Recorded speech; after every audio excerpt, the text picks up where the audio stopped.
Black Star Network is here. Hold no punches. I'm real revolutionary right now. Black power. Support this man, Black media. He makes sure that our stories are told. Thank you for being the voice of Black America, Roland. Stay black. I love y'all. All momentum we have now, we have to keep this going. The video looks phenomenal. See, this difference between Black Star Network and Black-owned media and something like CNN. You can't be Black-owned media and be scared. It's time to be smart. Bring your eyeballs home. You dig?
Today is Monday, March 11, 2024, and coming up on Roland Martin Unfiltered, streaming live on the Black Star Network. Donald Trump wants to slash Social Security. President Joe Biden hits him hard on that.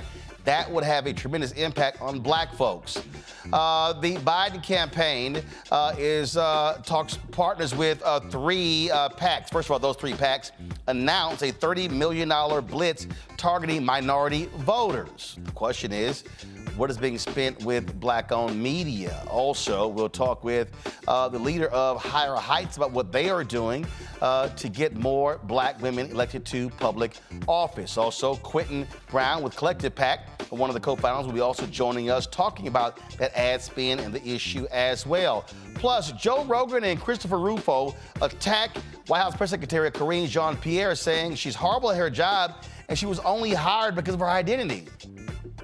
Have y'all ever heard anybody white say that somebody white got hired because they are a white woman or a white man? I don't think so. Housing Secretary Marcia Fudge becomes the second Biden cabinet member to resign.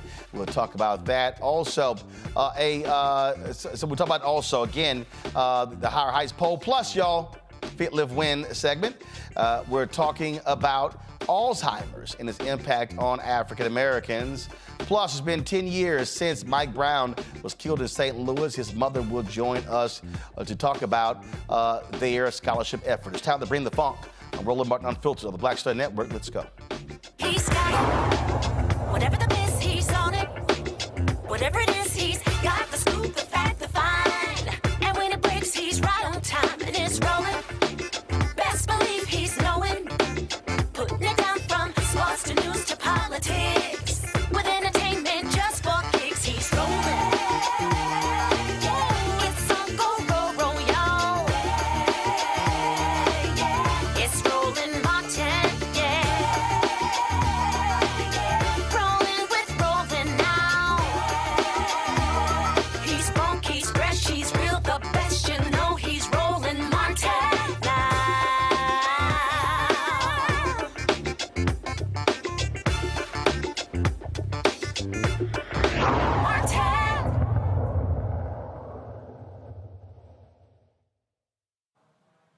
So you remember last year's State of the Union when President Joe Biden slammed Republicans about cutting Social Security, and they all said, oh, that's a lie, even though they were all on tape saying the exact same thing. And then this year he slammed them again, and they booed again, and he was like, so y'all not trying to cut Social Security? Well, here's Donald Trump on CNBC today. One thing that I think that at least the perception is that there's not a whole lot of difference between what you think we should do with entitlements or non-discretionary spending and what President Biden is proposing. It's almost the third rail of politics. And we've got a $34 trillion total debt built up, and very little we can do in terms of cutting spending. Discretionary is not going to help. Have you changed your outlook on how to handle entitlements, Social Security, Medicare, Medicaid, Mr. President? It seems like something has to be done, or else we're going to be stuck at 120% of debt to GDP forever. So first of all, there is a lot you can do in terms of entitlements, in terms of cutting, and in terms of also the theft and the bad management of entitlements, tremendous bad management of entitlements. There's tremendous amounts of things, numbers of things you can do. So I don't, necessarily agree with the statement. Well, guess what? The Biden folks did not waste time responding to Trump's call to cut entitlements such as Social Security and Medicaid. Many of my Republican friends want to put Social Security and Medicare back on the chopping block again. If anyone tries to cut Social Security and Medicare or raise retirement age again, I will stop them. Working people built this country. They pay more into Social Security than millionaires and billionaires do. It's not fair. Folks, we have two ways to go at Social Security and Medicare. Republicans will cut Social Security and Medicare to give us more tax cuts for the wealthy. Even this morning, Donald Trump said cuts to Social Security and Medicare are on the table again. When asked if he changed his position, he said, quote, there's a lot you can do in terms of cutting. Tremendous amount of things you can cut. Let me be precise. Tremendous amount of things you can do, not cut. He said, But the bottom line is he's still at it. I'm never going to allow that to happen. I won't cut Social Security. I won't cut Medicare. Instead of cutting Medicare and give tax breaks to the wealthy, I will protect and strengthen Social Security and Medicare and make the wealthy begin to pay their fair share. Dr. Julian Malveaux, economist and author out of D.C., joins us. Dr. Omekongo Dibinga, senior professorial lecturer, School of International Service, American University out of D.C., Teresa Lundy, of course, principal founder of TML Communications out of Philadelphia. Glad to have three of you here. So, look, Julian, Republicans have long wanted to cut entitlements, but here's the whole deal. Black folks just don't depend upon those. It's a whole bunch of white folks, and so they can keep talking about that. That is not going to go over well with the white folks in those red states, and it damn sure is not going to go over well with black folks. You know, Roland, more than 50% of retirees have Social Security as their only source of retirement income. The only source of their retirement income. And so when you start talking about cutting, they've done two things. Number one, they've raised the retirement age. So it used to be 65. Now it's 66 and change, like 66 in months, and it's going to keep going up. That's number one. Now, that's okay for folks like you and me and the panel. You know, we earn our livings by thinking. But if you're a sister who's been a waitress or a brother who's been a construction worker, this does not work out well for you.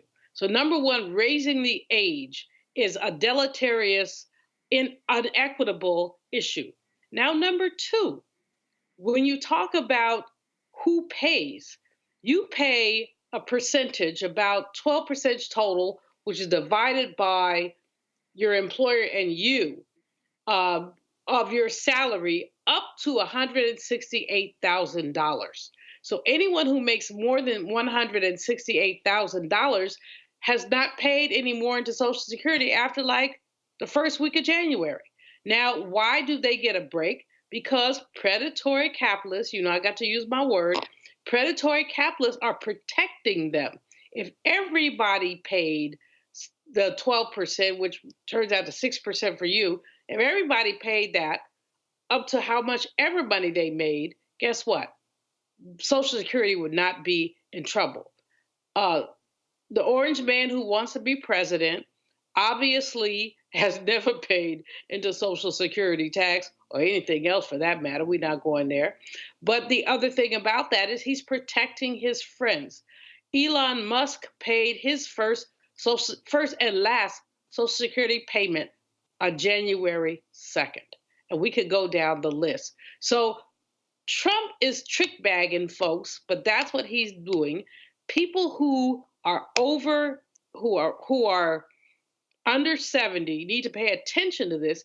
This problem could be fixed yesterday if everybody paid equally into the fund. Right. Now, 1 second. Omekongo, House Republican Conference, they want to raise the age to 69. They want to cut future benefits by 13%. They want to cut some $700 billion over 10 years.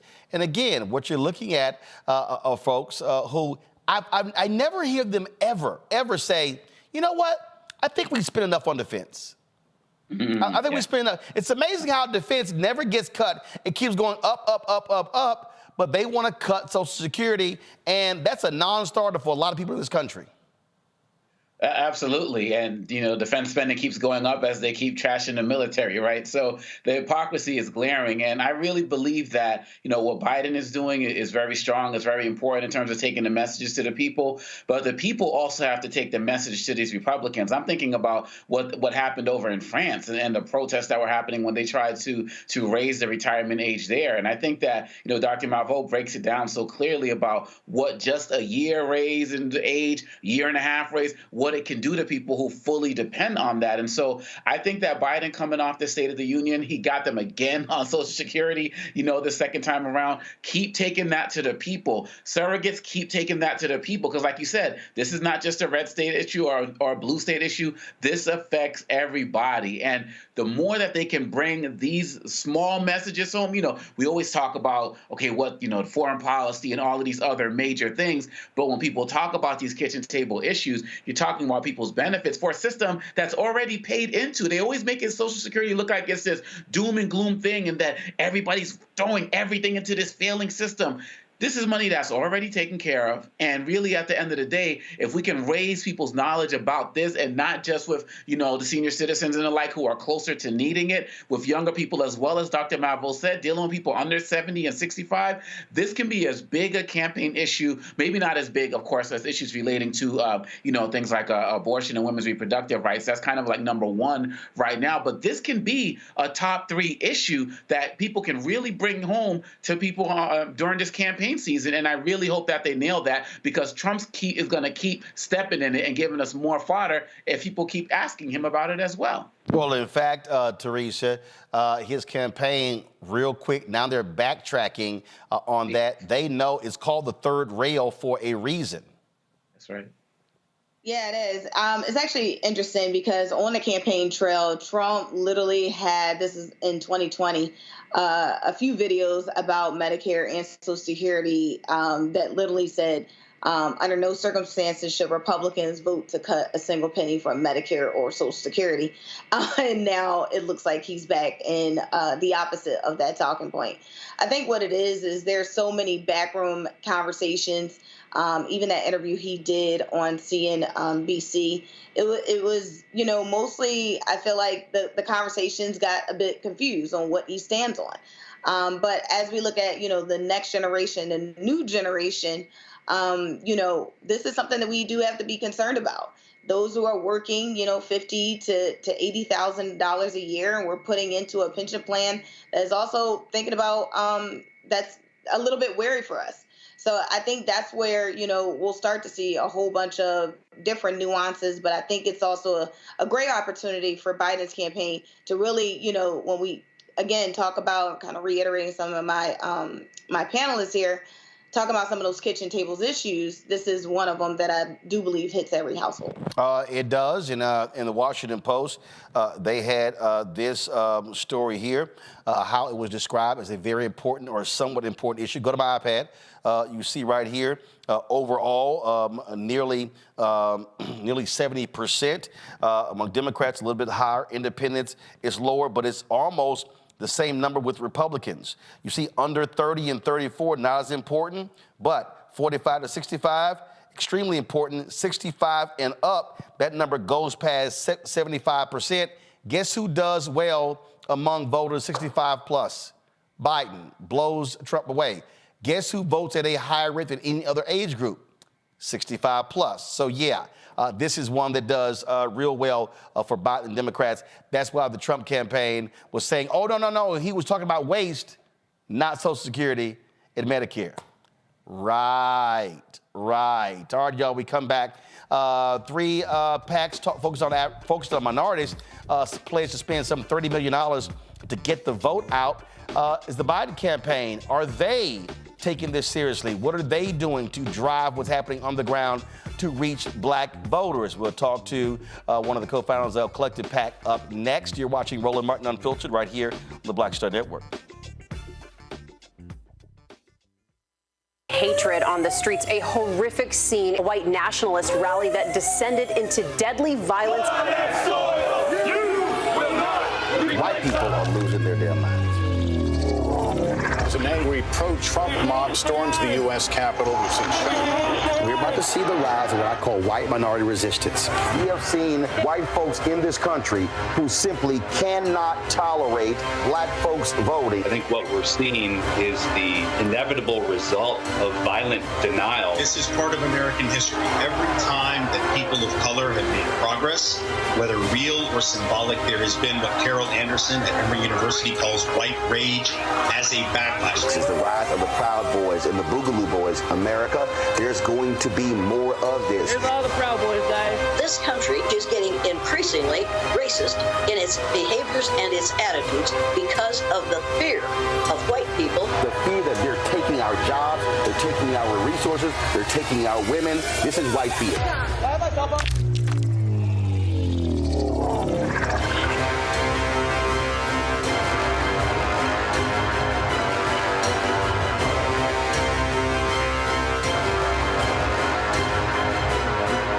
Grow your business business or career with Grow with Google's wide range of online courses, digital training, and tools. Gain in-demand job skills with flexible online training programs designed to put you on the fast track to jobs in high-growth fields. No experience is necessary. Learn at your own pace. Complete the online certificate program on your own terms. Stand out to employers, get on a path to in-demand jobs, and connect with top employers who are currently hiring. Take one professional career certificate program or all 6. Earn a Google Career Certificate to prepare for a job in a high-growth field like data analytics, project management, UX design, cybersecurity, and more. All professional career certificate programs must be completed by December 31st, 2024. Scan the QR code to complete the application. There are 1,000 scholarships available. Grow with Google and J. Hood and Associates. Be job ready and qualify for in-demand jobs. When you talk about blackness and what happens in black culture, we're about covering these things that matter to us, speaking to our issues and concerns. This is a genuine people-powered movement. There's a lot of stuff that we're not getting. You get it, and you spread the word. We wish to plead our own cause. Too long have others spoken for us. We cannot tell our own story if we can't pay for it. This is about covering us. Invest in black-owned media. Your dollars matter. We don't have to keep asking them to cover our stuff. So please support us in what we do, folks. We want to hit 2,000 people, $50 this month, raise $100,000. We're behind 100,000, so we want to hit that. Y'all money makes this possible. Check some money orders. Go to P.O. Box 57196, Washington, D.C. 20037-0196. The Cash App is $RM Unfiltered. PayPal is R Martin Unfiltered. Venmo is RM Unfiltered. Zelle is Roland at RolandSMartin.com.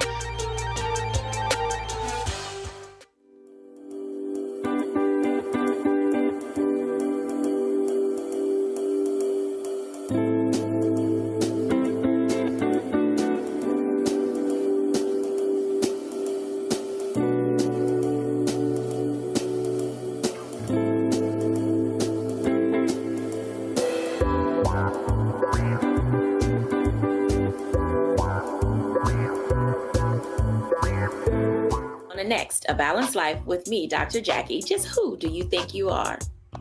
And maybe more importantly, who is it that you think you're trying to please?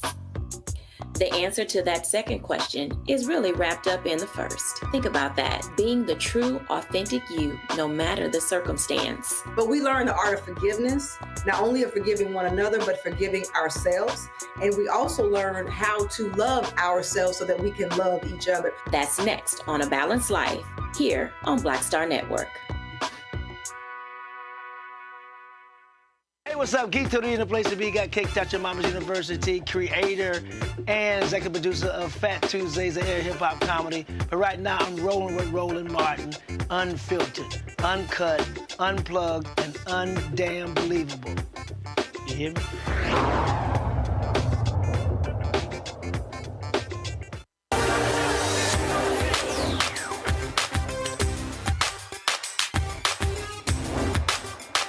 Been frozen out. Facing an extinction level event. We don't fight this fight right now. You're not going to have black-owned media.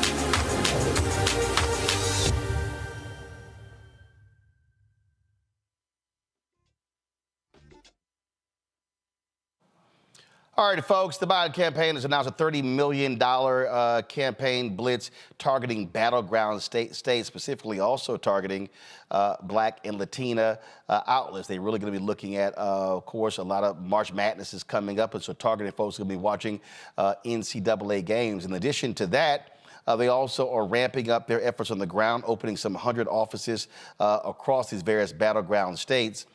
This, of course, is something that I frankly say they should have been doing really 6 months ago, primarily because the campaign was starting a lot sooner. Donald Trump had long announced that he was running, and I was saying in early last year, they have to start much earlier than they normally do. I'm going to go to Julian first. Julian, this is the thing that, again, when you break down the campaign, they're trying to run this campaign like a normal traditional campaign. That to me makes no sense. If you look at the numbers are very clear, and that is The black numbers are way down. Same thing with Latinos. I have been arguing they needed a much earlier runway, and that is starting much earlier, trying to teach, educate, and enlighten voters on what they've done. They've now put themselves in a difficult position because now you're ramping up. This is March. You're not going into April. You shorten now your window. At the latest, they should have been going hard in January. Your thoughts? Well, first of all, you're absolutely right about the way that this should have happened. We knew this was going to blow down to a two-person.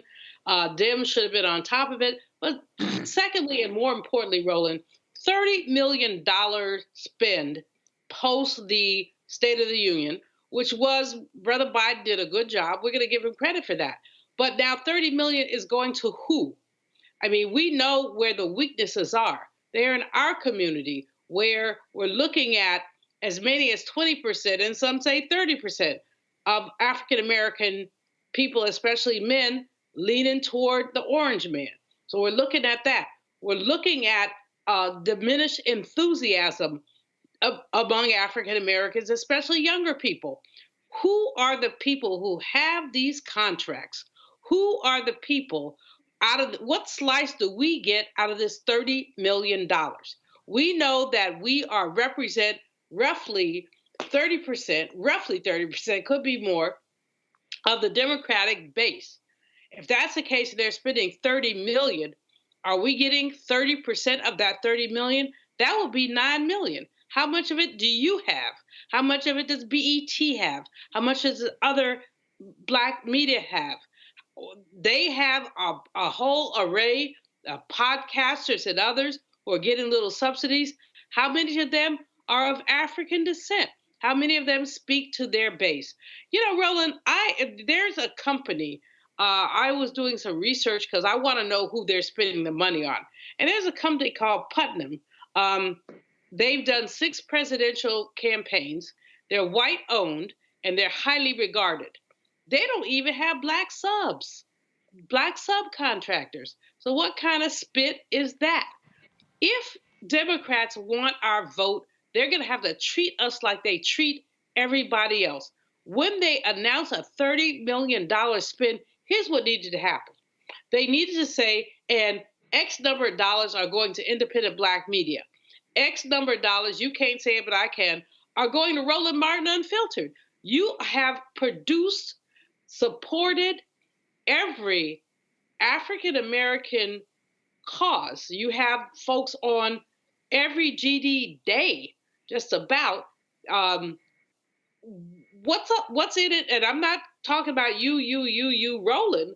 I'm talking about what's in it for us.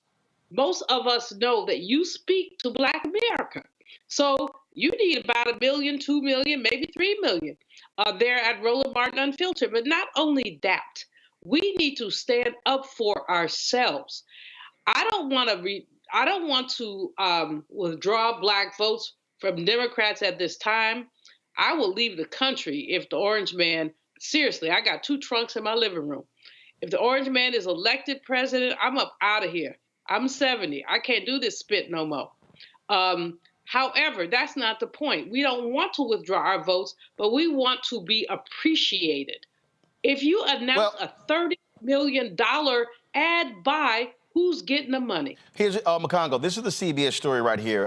First, hold on, folks. Let me pull it up first. Give me a second. Nope. Wrong. Don't go yet. I'm switching iPads here. Okay. This is the story from CBS. It says his campaign announced the 6 weeks advertising campaign Friday with a buy that exceeds its total spending in 2023, signaling a shift to the general election. The ads will run on TV and also on radio through Black and Hispanic-owned outlets, as well as on digital platforms. There will also be specific buys geared towards the March Madness NAACP college basketball tournament this month. Now, to Julian's point, McCongo, this is a, give me 1 second. This is a press release that went out in 2000 and, all right, give me 1 second, because I want to share it. This is the press release that went out in 2020. Now, the date on this press release is August 6, 2020. Go to my iPad. And so it says, yesterday, Biden for president announced a $280 million general election paid media reservation across TV, digital, and radio outlets targeting 15 key battleground states. Well, if you go down and now you see here, they tout the reservations will include historic investments to reach key constituencies, including African Americans, Latinos, Asian American, Pacific Islanders. And then this is the key. This includes a massive 8-figure multimedia investment in African American paid media. And so you see in here, they mention NNPA, Urban One Network, they mention Shade Room, and then they said numerous digital media outlets. They said, and so this planned investment builds on an earlier 6-figure buy that was one of the earliest ever investments in African American media for a presidential race. So then when you go down in this particular item here, so they touted the various folks, different quotes in here saying this is great. Okay, so, but once we got into it, most of that money was not going to black-owned media. It was going to BuzzFeed, which then owned Complex. It was going to iHeartRadio. It was going to BET, which is Viacom, okay? And it actually was a total of $6 million out of $280 million. Here's the problem, Omakongo, that they now have. African Americans, the further you get away from the civil rights movement, fewer African Americans identify as Democrats. Black voter participation has gone down since 2008. So that's 12, 14, 16, 18, 20, 22. So you got that issue. And so the reality is they're going to have to spend more money to reach African Americans because you now have to micro-target African Americans. The old model, and we keep saying this, and I'm telling you, the white consultants in the Democratic Party had better wake up. The old model to reach black voters is gone. You do not have a strong infrastructure of the NAACP on the ground. You do not have a strong black church infrastructure that you used to have. The voting groups are younger. They're not necessarily going to church. You're going to have to micro-target African Americans who are economic voters, African Americans who are social voters, African Americans in terms of black men. You got to have a very clear, targeted, deeply rooted program targeting black men. I don't think they fully understand you can't run the same campaign in 24 that you ran in 2016, 2012, and 8 with Obama. Absolutely. And, you know, my daughter's actually going to be voting in her first election this year. And we have all these conversations about politics, and I don't hear anything about any targeting that's happening towards her in her social media spaces or networks and things that she watches. I think one of the challenges that the Biden administration is going to have is that they are going to spend more time going after Nikki Haley's voters and, you know, independent voters and neglect a large portion of the black community. And like you said, when it comes to the black community, primarily targeting those who are older in church, you know, the quote unquote civil rights legacy type voter. And as you said before, you know, many young black people are not identifying with that on many levels. They have economic interest, business, and not saying that our older community doesn't, but what I'm saying is they don't resonate on the same level. And you also see Trump and his party, they're creating all of these other images that, you know, even though they got these fake AI generated images and the sneakers and so on and so forth, at the very least is generating a conversation about how to target young black people. And the Biden administration has to do a better job in getting with that program. And if you said 6 million out of 280 million, yeah, that was us. In 2020, look, 2020, right? Look, and I have no problem saying it. We submitted a $2 million proposal. They came back and literally said, hey, you know, we can give $20,000 to 4 black papers. Are they happy? I said, well, that ain't us. The eventual ad spend, then it came back at 100. I said, no. They came back at 200. And they said, final was 300. And I said, yes. And then I blasted them afterwards. They were like, well, you blasted us. I said, oh, I'm sorry. You thought I was happy with 300? The answer is no. And so, again, what I keep trying to articulate to them, the black voter is different. And I'm telling you, folks are not understanding this. Teresa, you're there in Philadelphia. You're one of the battleground states. Are you hearing Black-owned media getting any of this $30 million?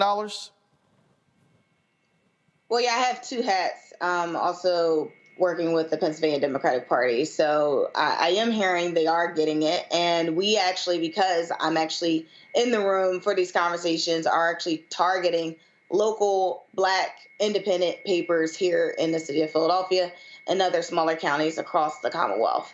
So, but I agree with your point, Roland. There has to be someone like you on the national scale when they are putting these budgets together and not just thinking of just an easy, like it's easy to give to Viacom, it's easy to give to the Griot, it's easy to give to these major national media outlets versus dealing with the local ones because they hit a lot of targeted areas, but the targeted areas isn't really reaching our people and our communities.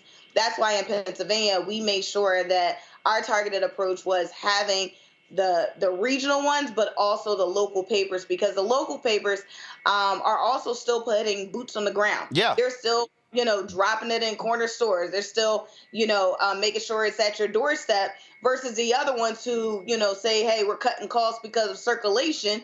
They, if they cut out of a certain district or a neighborhood, you're also losing out on that information. And Teresa, again, this is an election about the margins. Listen, don't take my word for it. If you call Virginia House Speaker Don Scott, we worked with them. We did 5 town halls, broadcast the show. He said thousands of people were watching. He said the work that we did played a huge part in them retaking the House. And so this is not just about what we do. You've got Earn Your Leisure. You've got other Black podcasts out there. You've got other Black digital outlets. You've got other Black-owned media outlets. And so, again, what I'm trying to explain to folks, I do on this show as well, when I see these polls, I understand that because I've probably been in 20 cities since MLK Day. And I know what I'm hearing in those 20 cities. I'm talking to regular, ordinary people. I'm not talking to political people and folks with money. They have a problem, and they have a problem with the couch, and they have to fight the couch. There were 3 PACs that announced that they're going to be spending some $30 million reaching African Americans, Latinos, Asian American, Pacific Islanders. Quentin Brown is a co-founder of Collective PAC. He joins me in studio. And Quentin, this thing is real. When you study the numbers, when you go to these states, look, in Texas, with Beto running in 2022, 75% of young people under 30 did not vote. Okay. Exactly. There was a 50,000 voter drop-off in Milwaukee. Those 50,000 folks vote in 2022 like they did 18. Mandela Barnes is U.S. Senator. And you get the Congress, right? And you get the Congress. And so so my deal is, I hope folks at the DNC and the Biden campaign are paying attention to what we're talking about because we're actually in these communities. And I'm telling you right now, what I am hearing and seeing will be fewer Black folks voting in 2024 than who voted in 2022. That's the problem. He's going to need every available vote, a Black vote, especially Georgia, North Carolina, Pennsylvania, Michigan, and Wisconsin. Exactly. And listen, that's why these 3 groups came together for a historic endorsement. Usually endorsements happen in August, September, towards the election. We wanted to come out early in March and say, we are coming out first to say we want to stand with Joe Biden. We know he has the record, right? We have the receipts on what he's done for our community. But to your point, our community doesn't know about it, right? They haven't heard these things from the campaign. And so we really think that the campaign, in our opinion, started after State of the Union, right? This past weekend, folks are kind of feeling a little energized. They saw the State of the Union. They think Joe Biden did a good job, which we do too. And so we were in Atlanta this past weekend with Senator Warnock, with Senator Ossoff, with Mayor Dickens. And I can tell you there is energy building on the ground since last Thursday. This commitment for $30 million in an ad buy, I think, is a first step in this process. But, Roland, we agree. We have to make sure that Black voters understand what Joe Biden has done. They need to hear it from Black media. And so it's going to be really critical that we partner together with you and others. And part of that commitment is our own money, right? We are committing $10 million. We're investing in Georgia alone as an organization. to make sure, again, that people not only know of the receipts that we have, but that we're doing it and communicating with folks the right way, right? So black newspapers, black digital shows like yours and others, it's going to be really critical to our ability to win this election. And see, this is the piece that is, I think, is hard for consultants to understand. You can run ads all day. You can run TV and radio ads. But you simply do not have the time in a 30-second or a 60-second spot to actually explain policy. Exactly. To actually explain this got done, this got done, this got done. And that's why I sort of frame it that the campaign should be thinking about an education and enlightenment strategy where you literally are going into various cities and towns. You gotta hit rural Georgia. You gotta hit rural North Carolina. Explaining, done this. We're going to chat in a moment with Higher Heights. And look, Terrence Woodbury with Hit Strategist, he's laid out in his own research in the focus groups. When you explain to black people what's actually been done, it completely changes their perspective. Exactly. But if you don't actually take the time to explain it, you're not going to get them. And I'm telling you, the biggest thing that the Biden-Harris campaign is fighting is the couch. Exactly. Listen, we know that in many of these states, the election was decided by 10,000, 20,000 votes. And so it's going to be at the margins, to your point. We don't have the advantage of leaving voters behind. We have to bring every voter to the table, and it's going to take a massive education and media and ground game. We got to do everything. We don't have the kind of, privilege of kind of sitting back and thinking that folks are going to come to us. That's not going to happen. And I heard one of the commenters mention, going after Nikki Haley voters and those kind of never Trumpers. Listen, the Biden coalition is going to be big. It's going to be broad, but we can't focus on one group and not, give the attention to base voters like black voters the way that we need to. And I don't want to run past what you used to, again, when people don't understand, the numbers are the numbers. Donald Trump won the presidency in 2016 because of 77,000 votes. Exactly. 77,000 votes in 3 states, Wisconsin, Michigan, Pennsylvania. You look at the numbers in 2020, it was larger, but it wasn't that large of a victory margin with Biden-Harris. Exactly. So let's just take Georgia right here. If you look at 2020 in Georgia, you had Warnock running for the Senate, ready to make history. You had first African-American from the South since Reconstruction, United States Senator. Then you had Ossoff running as well. So you had massive energy in Georgia because they were running, and so Biden-Harris able to draft off of that. Exactly. You don't have that in 2024. Right. So you now have to really go in and cultivate that. There was a story I saw just the other day that their numbers in Georgia are much lower. You had a whole different view with the pandemic. Republican Kemp kept the state open. A lot of black businesses were appreciative of that. You look at the election that taken there. So again, this is where you got to go in and you got to be on the ground. You got to be now. You got to be in Savannah. You got to be in Albany. You got to be in all of those small towns where you got 20, 30, 40, 50,000 black folks. You cannot depend on Fulton County and Marietta. No. I think, look, Atlanta is going to be important in the process, but I'll tell you another stat about Georgia. There are over 850,000 unregistered African Americans right now who are, eligible but not registered. And think about that. 10,000, 11,000 votes just had the election last cycle. So the power is in our community. 2.9 million eligible black voters in Texas. Exactly, another state, right? And the election was decided by, I think, 300,000 votes. Well, Cruz, he only won by 2.5 points against Beto for down the state Senate. Exactly. You got Representative Colin Allred running against him. Right. Biden loses North Carolina by just 2.5 points. 75,000 votes. In 2020, there you go, 75,000 votes. And if you go look at those numbers, a lot of those rural African Americans, they never touched. Exactly. We don't have the privilege to leave anybody behind in this process. And so it's going to take massive investment across the board, right? In field, in digital, but also in black media. So we agree with you, we stand with you. We're gonna do everything we can to make sure that we're thinking about not just, again, spending money on outlets that are, in white companies, right? But black-owned media is gonna be really important because what we know is that black voters wanna hear from authentic, trusted messengers. And that's that's who you are, that's what your show is. And so again, we're very grateful to be here and for everything you're doing, Rob. I'm gonna give y'all, so before I go to the break, I'm gonna come back and talk to Glynda Carr. I'm gonna give you something. So the Warnock campaign, they were messing around in 2022. Black newspapers in Georgia, in the middle of September, they had not bought one ad. Oh, wow. In a single black newspaper in Georgia. It wasn't until Meredith Lilly went from the Senate staff to the campaign was like, what in the hell is going on? All of those black preachers that own smaller radio stations around Georgia, they hadn't gotten anything. Warnock barely won. Right. I mean, what? It was like 75,000, 80 votes against Herschel Walker. Exactly. So, again, this is going to be a margin election. It is going to be picking off 800, 1,000, 1,200, 1,500, and you're going to look up, and that's going to be 10, 15, 20, 25,000. And I'll say this last thing, though. I think I want to put some confidence in Joe Biden. I think Joe Biden is kind of at the stage where he's probably running his last election.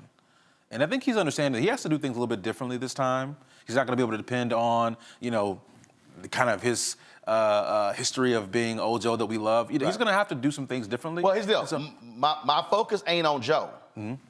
Because let's just be honest, candidates don't run campaigns. Yeah, Problem is, are those campaign strategists, or the folks who are making the decisions, are they listening? And are they listening to the black folks in the campaign? Right. Are they listening to Vice President Kamala Harris? Are they listening to the black people who are around Vice President Kamala Harris? Are they listening? Because at the end of the day, and I talk to enough folk who've worked in these circles, oftentimes they don't until we get to late September, October, then they're frantic.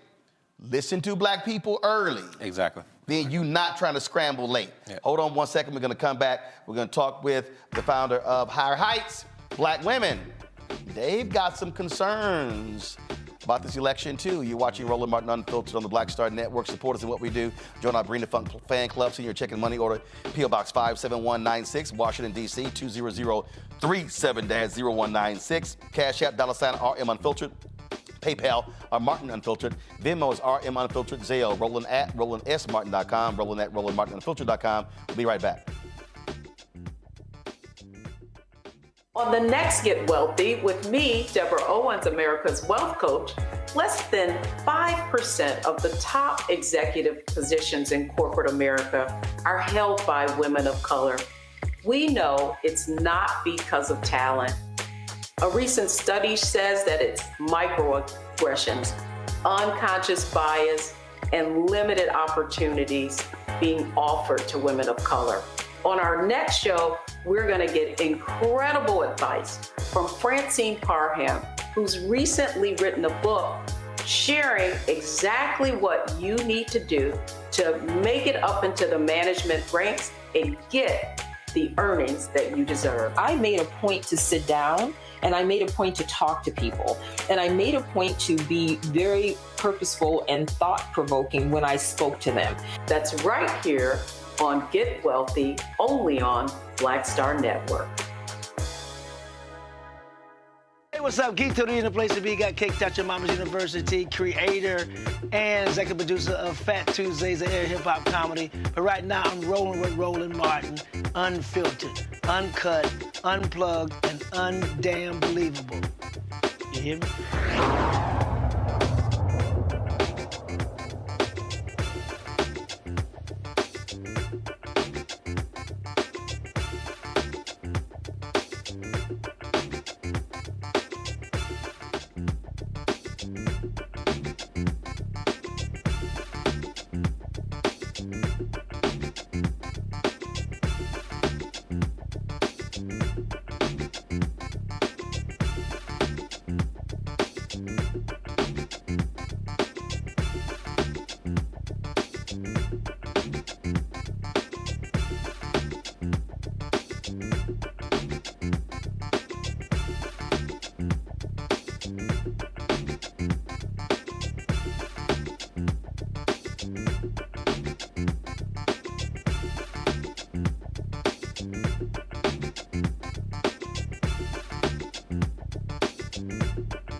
When it comes to Democratic politics, the two biggest blocks, black women, black men. The numbers don't lie. Well, the folks at Higher Heights, they have been studying what black women have to say, and they understand the power of their vote, but they also have some serious concerns. So joining us right now to talk about this poll that they put together, this survey they put together, welcome back to the show. Of course, you know, yeah, we've had her on before. She is, of course, leader of Higher Heights, Glynda Carr. She joins us from D.C. So, Glynda, you're the president and CEO of Higher Heights. All right, the survey you did, what does it say? So we're just released polling. We talked to 820 black women voters between February 14th and February 22nd. So this is new data. We wanted to kind of get a temperature check of black women going into Super Tuesday and into the State of the Union. And not surprising, black women are multi-issue voters. What resonates in this polling is that black women are concerned about the economy and the pocketbook issues. 58% of black women are concerned about the rising cost of living. 35% of them are concerned about affordable housing, and 27% of black women are concerned about the rising cost of healthcare. So this poll talks about cost, right? Black women want economically thriving, educated, healthy, and safe communities. This poll points to that. When forced to pick three issues that black women are concerned with, obviously the economy rises to the top, but they're also concerned about gun violence, and they're concerned about healthcare. So we look at rising cost of living, so some of the issues, rising cost of living, abortion, public safety, affordable quality housing, reducing racism and discrimination. Yes. And so that's an intersectional voter.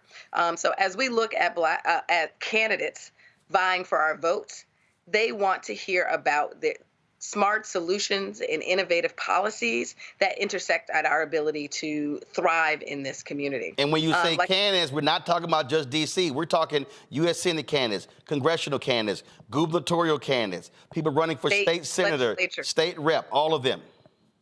Yes. And so oftentimes we get caught in a discussion about Washington, D.C. and about the top of the ticket, but there are candidates that are going to be or should be knocking on our doors, making phone calls, texting, and being in community conversations with black women. This poll also talks a little bit about, as you mentioned, that we understand our power. We still feel like our vote is taken for granted. So let me dissect that anecdotally. We talk about our vote being taken for granted because this democracy is a 365-day-a-year activity. But oftentimes, our elected leaders and those vying for our votes will come knocking on literally and figuratively knocking on our doors 14 days before the election cycle. Black women want to be active participants in this democracy. And so that is not only leading into the voting booth, but leading outside of the voting booth. And they want to hear clear solutions and policy solutions around the issues we care about. See, Glynda, this is what I was talking about when I was talking with Quentin about why I felt if you're trying to really run differently, you should have been starting, frankly, 9 months ago. Because it's a lot of stuff that happened, a lot of stuff that got passed, but you got to break it down. You know, may rest in peace, Joe Madison, but he would always say you got to put it where the goats can get it. And so you can't talk about the Inflation Reduction Act if you don't explain, okay, well, what the hell was in it? Okay, Build Back Better, what was in it? How did this impact very specific communities? I remember when the president gave a speech, I think it was at North Carolina A&T, and I would love for you and Quentin to talk about it. I'm gonna bring my panel in as well. But he gave a speech at North Carolina A&T, and they still do it. $7 billion to HBCUs. I'm like, no. That ain't how you get black folk attention. You got to be able to say, A&T got this. Winston-Salem State, you got this. North Carolina Central, you got this. You got to do a roll call. You got to actually say, Florida A&M. The state gave Florida A&M X millions in 2021. We gave them 4 times as much money. You got to make it plain where somebody goes, wait a minute, hold up. Florida only gave Florida A&M $40 million, and y'all gave them $200 million? That's something somebody can relate to. That, to me, is, I think, how you have to explain to not just black voters, but all voters, what you have done. Glynda, you first, then Quentin. Yeah, absolutely. I was recently with Senator Raphael Warnock, and he's been shifting how he talks to Black women. So he's recently been in some large rooms with Black women, some Black women, sorority conferences. And what he said is, instead of talking about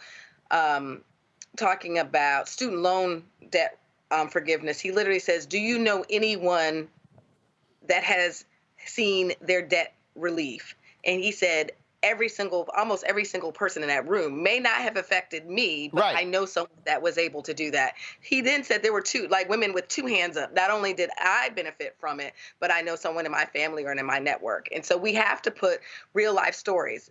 That's what this poll points to. There you go. The poll points to that Black women realize that they are seeing more Black women in elected and appointed leadership.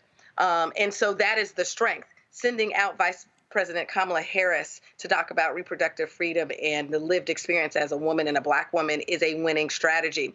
Being able to have, candidates and surrogates talk about how this economy affects and what we need to do to move this country forward and not backwards, we have to be good storytellers. Quentin, if I Biden Harris, I ain't speaking nowhere unless I got 5 people in the audience who got student loan debt relief. Right, exactly. I'm shouting them out in every speech. And look, I think, part of our endorsement this weekend is we're going to see over the next few weeks a real rollout of a messaging kind of program around the accomplishments, to your point. We've been telling them, you have actual frame that you can work with right now. It starts with our health. Right, they've lowered prescription drug costs, $35 for insulin. They've helped raise the insurance rate of African Americans to the highest levels that we know. Our health, our wealth, our wallets, our rights. They have a frame to work with, but to your point, you got to break that down for folks. So wherever you're traveling to Georgia or North Carolina, you got to break those things down. And if you're saying the $35, you got to say 68,000 African Americans in Georgia or whatever the number is. Exactly. I mean, that makes it personal. It does. And I think we're going to start to see that as the campaign kind of gets into gear over the next few weeks. But I think the good thing about this, Roland, I will say, they have accomplished a lot for our communities. It's just the fact that they aren't messaging in it, and they haven't been doing that. But we have a story to tell, and to Glynda's point, we got to do it around stories. We got to do it in our kind of Black vernacular, right? This kind of point that I've been making with them is we got the receipts. Right? You have a record to run on. We don't want to kind of, frame this as Joe Biden has delivered for Black people. No, Joe Biden has receipts for our community, right? And how do we actually begin to roll that out in a way to where it connects with people where they are, where they live, where they work, where they go to school? Glynda, in the poll that y'all did, then go to the panel next, did Terrence do the same thing with these sisters he did with Black women? Say they said this, but then when reciting the accomplishments, did their perspective change?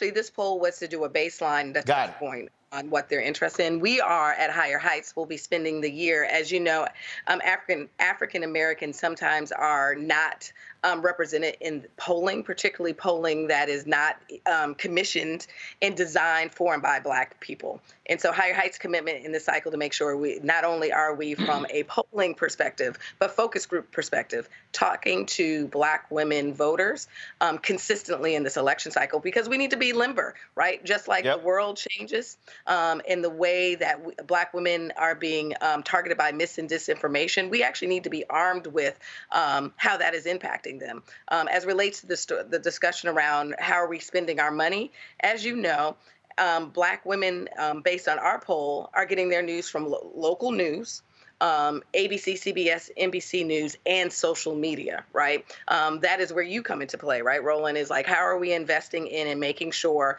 that we are engaging Black women across age, right, intergenerational, that we are not only combating the misinformation that is coming towards us, that we are, in fact, being the go-to places with factual information for and by Black people. Well, the Black Pact poll showed that African Americans were getting lots of negative messaging on Biden-Harris from social media, which is why I keep saying you got to have hand-to-hand combat. When folks are posting that, you got to literally be in comments. Wrong. That's a lie. That's a lie. That's a lie, and dropping the factual information. Makongo, your first up. Question for Glynda. Quentin, go ahead. Yes, my question is for you, Ms. Carr. In your polling that you did with all of these Black women, was the question ever brought up, or was there any responses related to this argument about the overall threat to democracy? All of these news stations are always talking about Biden needs to run on that. He needs to run on, Trump's an existential threat to democracy. Is this something that's resonating with the Black women that you polled? Yeah, the poll does point to that people are concerned about our democracy, right? The protecting of their vote, free and fair elections is a touch point. When you look at the data, it is literally the top 6 issues are split almost evenly. I think Black women know that this democracy in our country is literally on fire, right? And that we can't just put all our eggs into one basket. They are concerned about education and CRT. They're concerned about, fair elections and their vote continuing to count. And so it is about, as Quentin mentioned, that we are going to hone in on the messaging that will resonate among African Americans, but we also aren't a monolith. Right. And so we oftentimes are being messaged in a way that is very broad. We want our, this release of a public poll is to be able to use by our, colleagues and, groups that may not be able to host their own polls to go, how do we hone in on message? Our counterparts spend a lot of time talking about what is the message for swing voters, right? There's a lot of nuances on how to talk to swing voters. This election cycle is going to be about them understanding how sophisticated Black voters are, and that we're demanding them to raise their bar on how they're going to talk to us, and frankly, how we talk to each other. Our most effective messenger, right? When you fire up a Black woman and give her the tools and the information, she doesn't go to the polls alone. She brings her house, her block, her church, her sorority, and her union.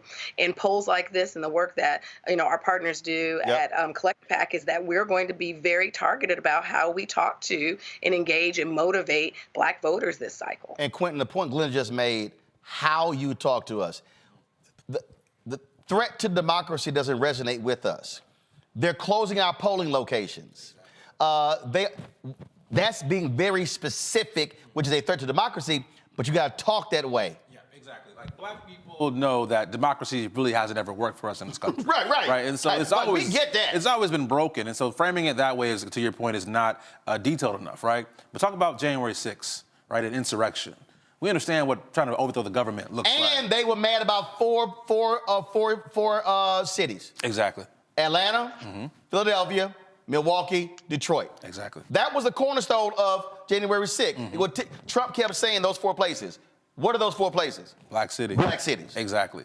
And you think about the other side, right? 91 criminal charges. We know what, not serving your time looks like. We know what you trying to run from charges looks like. So you got to break things down in a very different way. And I think if we figure out a way to do that, Roland, I think we'll be very successful, but we got to do it. We can't talk about these overarching things. No. We got to dig in to the real issues. Look, we do it every day. So, but again, it's having messages who know how to talk to our people.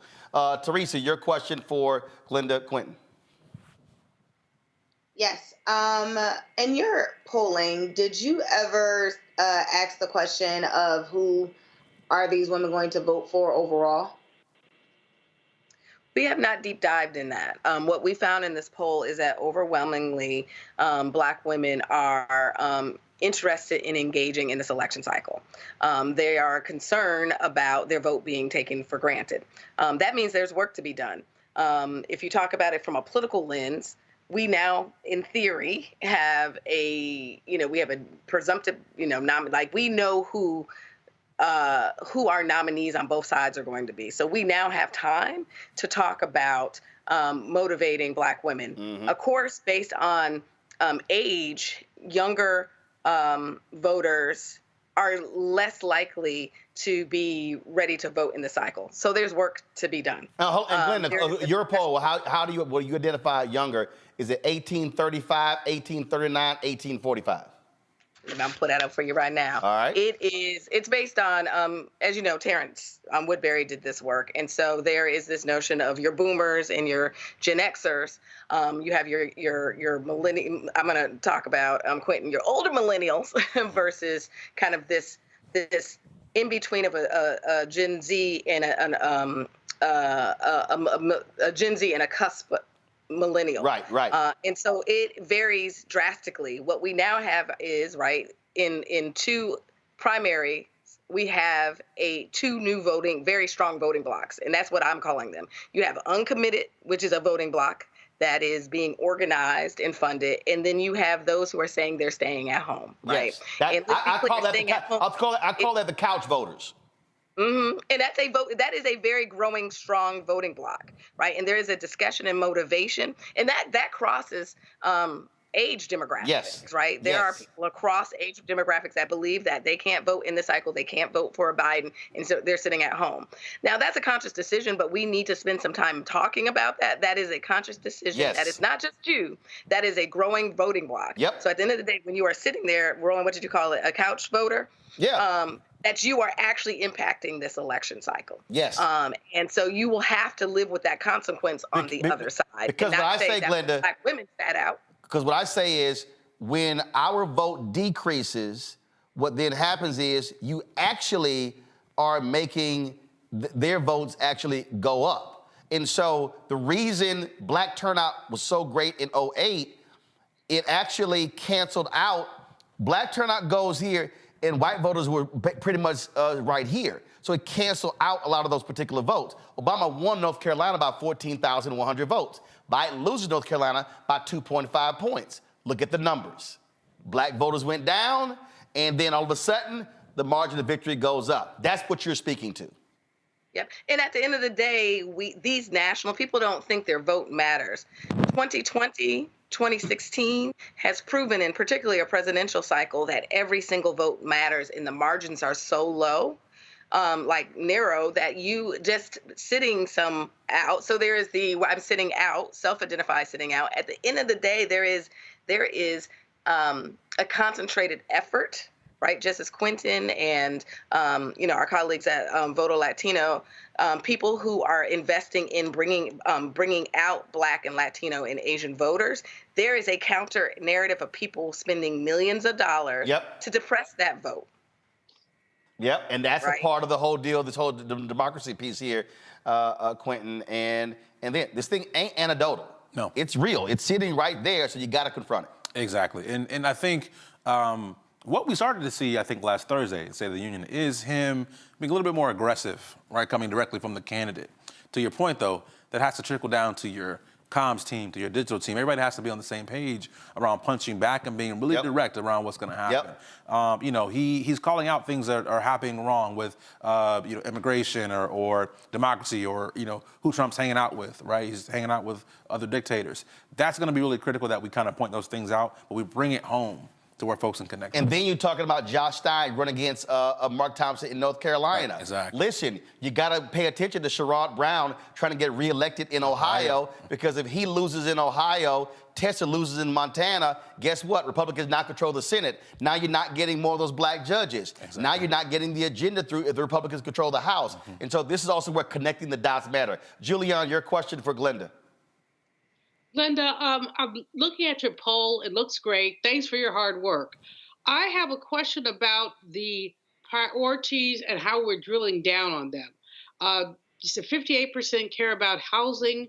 You're looking at gun violence. You're looking at economic issues. What kind of education is Higher Heights or other organizations doing to make sure people understand why and how they're voting? Just using those buzzwords, I don't think works for a lot of voters who are not fully engaged.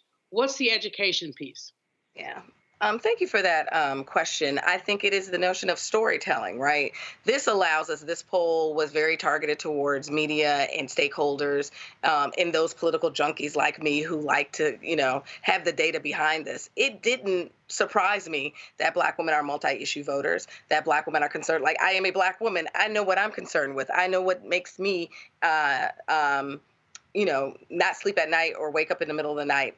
Our work at Higher Heights over the next, couple of months as we drive in is actually being your go-to place for and by Black women to provide for Black women to be informed, engaged, and to take action. And do it in a way that every day my cousin, to my best friend in Atlanta will be able to have the information they need to not only protect their vote, but more importantly, have those important conversations at dinner tables with the men in their lives, with the young women in their lives, in a way that says, this is how the country has been moving forward. Here is what may happen. We are fighting for literally what our grandparents fought for. And so we are at a crossroads in this, in this democracy, and being able to talk about it in a way that resonates is the work ahead. And that's what Higher Heights will be doing over the next 6 months, is ensuring that we are giving real life information, connecting with real Black women telling their stories, and more importantly, connecting them to Black women running for office and Black women who are in elected office, to be able to talk about when they go, when my friends sit at brunch and say, well, one, my vote doesn't matter, or it doesn't affect my day-to-day life. The notion, as you know, Juliana, right, is that every single thing we do, from the light bulb out in front of our house to if we have a pothole in front of our house, is tied to a public policy that is tied to an elected official that you chose to vote for and not vote for. And I know this ain't gonna happen, but it's interesting how mainstream media talked all this stuff about all these polls in Black people. Yet when Black PAC dropped their poll last week, none of them called. They only talked to us. So let's see who calls you at Higher Heights, Glynda, because again, they keep talking about Black people in all these other polls where we represent a small sample. Here, y'all talk to just Black women.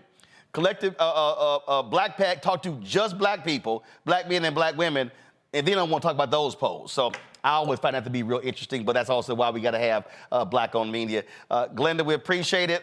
Keep us abreast of what's next. Will do.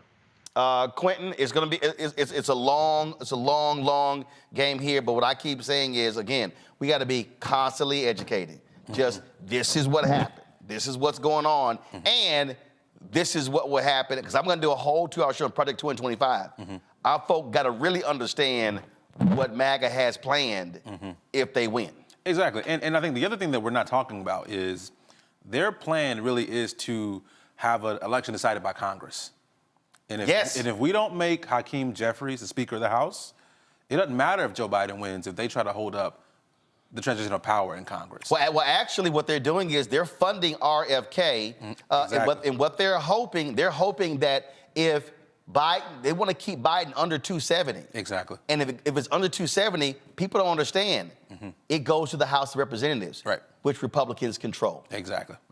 So, understanding, connecting the dots. Quentin, we appreciate it. Thanks a lot. Thank you for having me on, bro. Folks, when we come back, Joe Rogan, Christopher Rufo, they actually said that Karine Jean-Pierre, she got her job because of identity, because they don't like how she performs her job. Y'all notice white people never, ever say that somebody white got a job because they're white? I got a couple of things to say. And Senator Tim Scott, he says, Trump is gonna get 40% of the Black male vote. Do they have mandatory drug testing in the United States Senate? You're watching Roland Martin Unfiltered on the Black Star Network. For the last 15 or maybe 16 years, 18 years, I'll say, since when I moved to LA, I hadn't had a break. I hadn't had a vacation, probably a week vacation here or there. Right. This year, after I got finished doing Queen Sugar and we wrapped it up, because I knew I had 2 TV shows coming on at the same time, so I'm gonna take a little break. So I've been on break for the first time, and I can afford it now. Praise God. You know what I'm saying? Right. So I can afford it. And I'm like, I can sit back and ain't got nothing to worry about, man. But this was the first time in almost in 2 decades that I've actually had time to sit back and smell the roses.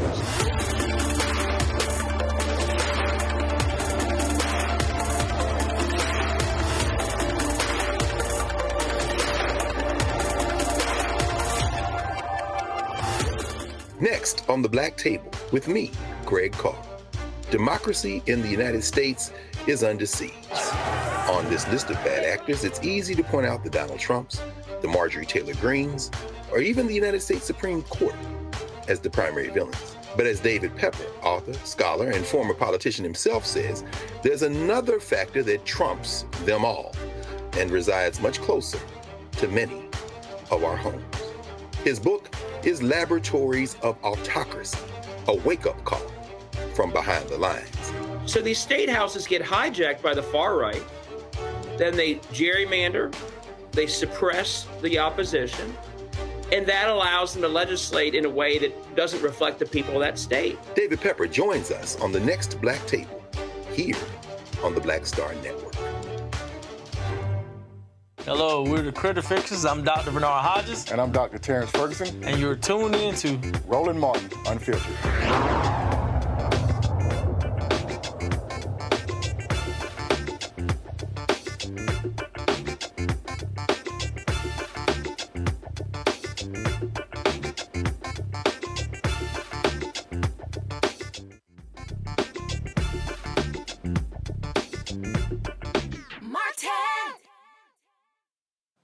It's always interesting when white Americans love to call out black and other minorities and suggest that we only got into college because of our race and we only got a job because of our race. And that job was mine, but they had to hire the black person. But they never ever say that when the person is white. Joe Rogan and Christopher Rufo, you know, he was the one who was attacking CRT. Christopher Rufo, the one who went after the sister at Harvard. So they were having a conversation, and they were critical of White House Press Secretary Karine Jean-Pierre. Here's some of their conversation. It is interesting that he's so frail that he's transparent, right? And he's so transparent to the point where the White House press secretary accidentally tweeted as him from her account. You saw that, yeah, right? Which is wonderful. I love when that happens because, like, thank you. I was wondering, and now I know. You know, I was really confused. I kind of had a feeling it was you. Yeah. You know, and is there ever been a worse White House press secretary? How did she get that job? She's so bad at convincing people. There's a bunch of like hardcore, ideologically driven, left-wing pundits that are on YouTube that could do a way better job. And they would be fucking psycho about it. They would be psycho about it, and the left would be like, yeah. Like, she's not the one. Yeah. Like, she's fucking terrible at it. She gets called out for stuff all the time. She gets set up for stuff all the time.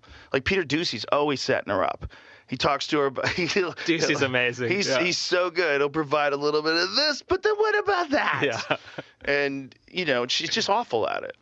And she's only really challenged by one person. Right. In the briefing room. And still manages to bungle it on the daily. Well, it's just there's so much madness that she has to, like, cover up.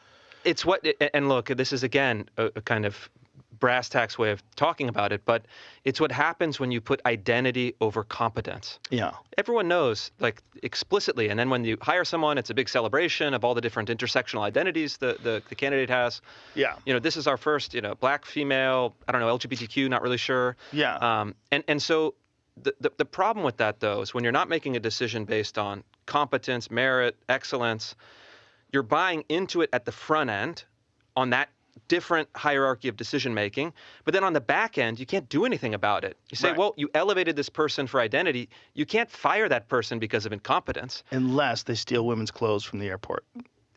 Yeah, exactly. Unless they get a little sideways, you know. That guy was my favorite. But the Harvard story is this exact phenomenon. So don't you love Joe Rogan, who somehow can't identify any facts whatsoever by saying, oh, my God, she actually was tweeting for Joe Biden. Go to my iPad. Hey, Joe, since you think you're so damn smart, this is Dan Scavino. Do you know who Dan Scavino is? He was the one who often was tweeting for Donald Trump. Yep. He often was tweeting for Trump. Okay? You got to be an idiot, Joe, to not realize that not all candidates and office holders actually post everything on their social media. Duh, they have staff, okay? So to act like, oh, this is just Karine Jean-Pierre is stupid. But see, the issue for me is issue for me is not even in this discussion, Karine Jean-Pierre. If you don't like her, that's up to you. You don't like her. So they clearly don't like her performance, don't like what she's doing, how she does her job. But here's what I'm focusing on. I'm focusing on how Joe and Rufo This is identity. This is identity. And so when they said that, and I've said this beforehand, y'all notice, you never hear anybody white ever say, you got into school because you're white. You got this job because you're a white woman. You got this job because you're a white man. You know why? Because, see, when they say identity, do you know what it means? It means black, Latino, Asian American, Native American, woman, LGBT. Identity for them is never white men. Oh, it's never white men. But we all know some absolutely awful, mediocre white men and white women who've gotten jobs, major jobs. In fact, the previous Oval Office occupant had a host of people working for him who were utterly incompetent. And nearly all of them were white. In fact, he was unqualified. Donald Trump was a grossly unqualified white man who had no business in the job. But I use the word unqualified because I want to help y'all out here. See, here's what they do.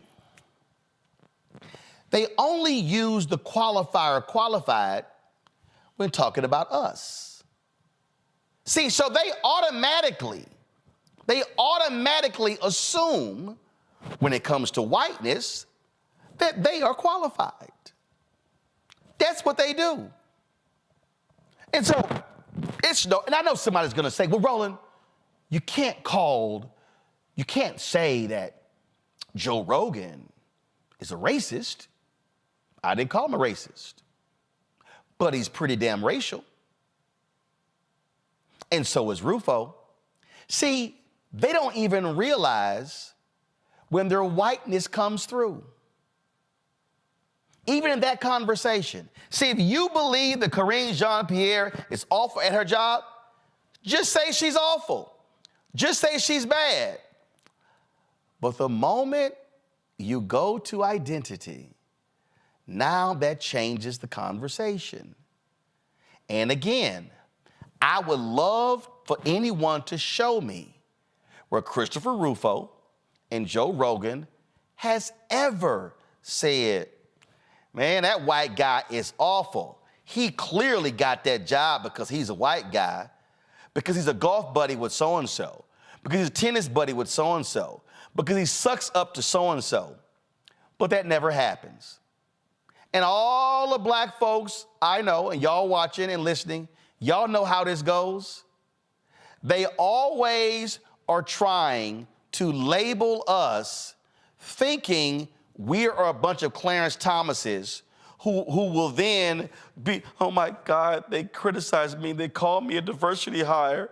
They said I got into school because of affirmative action. Let me help you out, Joe Rogan and Christopher Rufo. The greatest beneficiary of affirmative action in American history. Actually, white men. The second group that's benefited from affirmative action is white women. Now, officially, affirmative action benefited white women. But that was a book that detailed when affirmative action was white. And all of these programs and opportunities that were afforded to white men after World War II, GI Bill, numerous contracts. We can go down the line. We see it every day. How many white men got hooked up with COVID contracts by Trump just because Jared said give it to him? I don't recall you, Joe, or Christopher calling them out for their identity. It's amazing how y'all never, ever question white identity, but you sure question identity for other people. I'll go to my panel here. Start with you, Teresa. And we all know the game. And we know exactly how they do it. And so I'm going to hit them every time by saying, please, by all means, show me when you call out whiteness.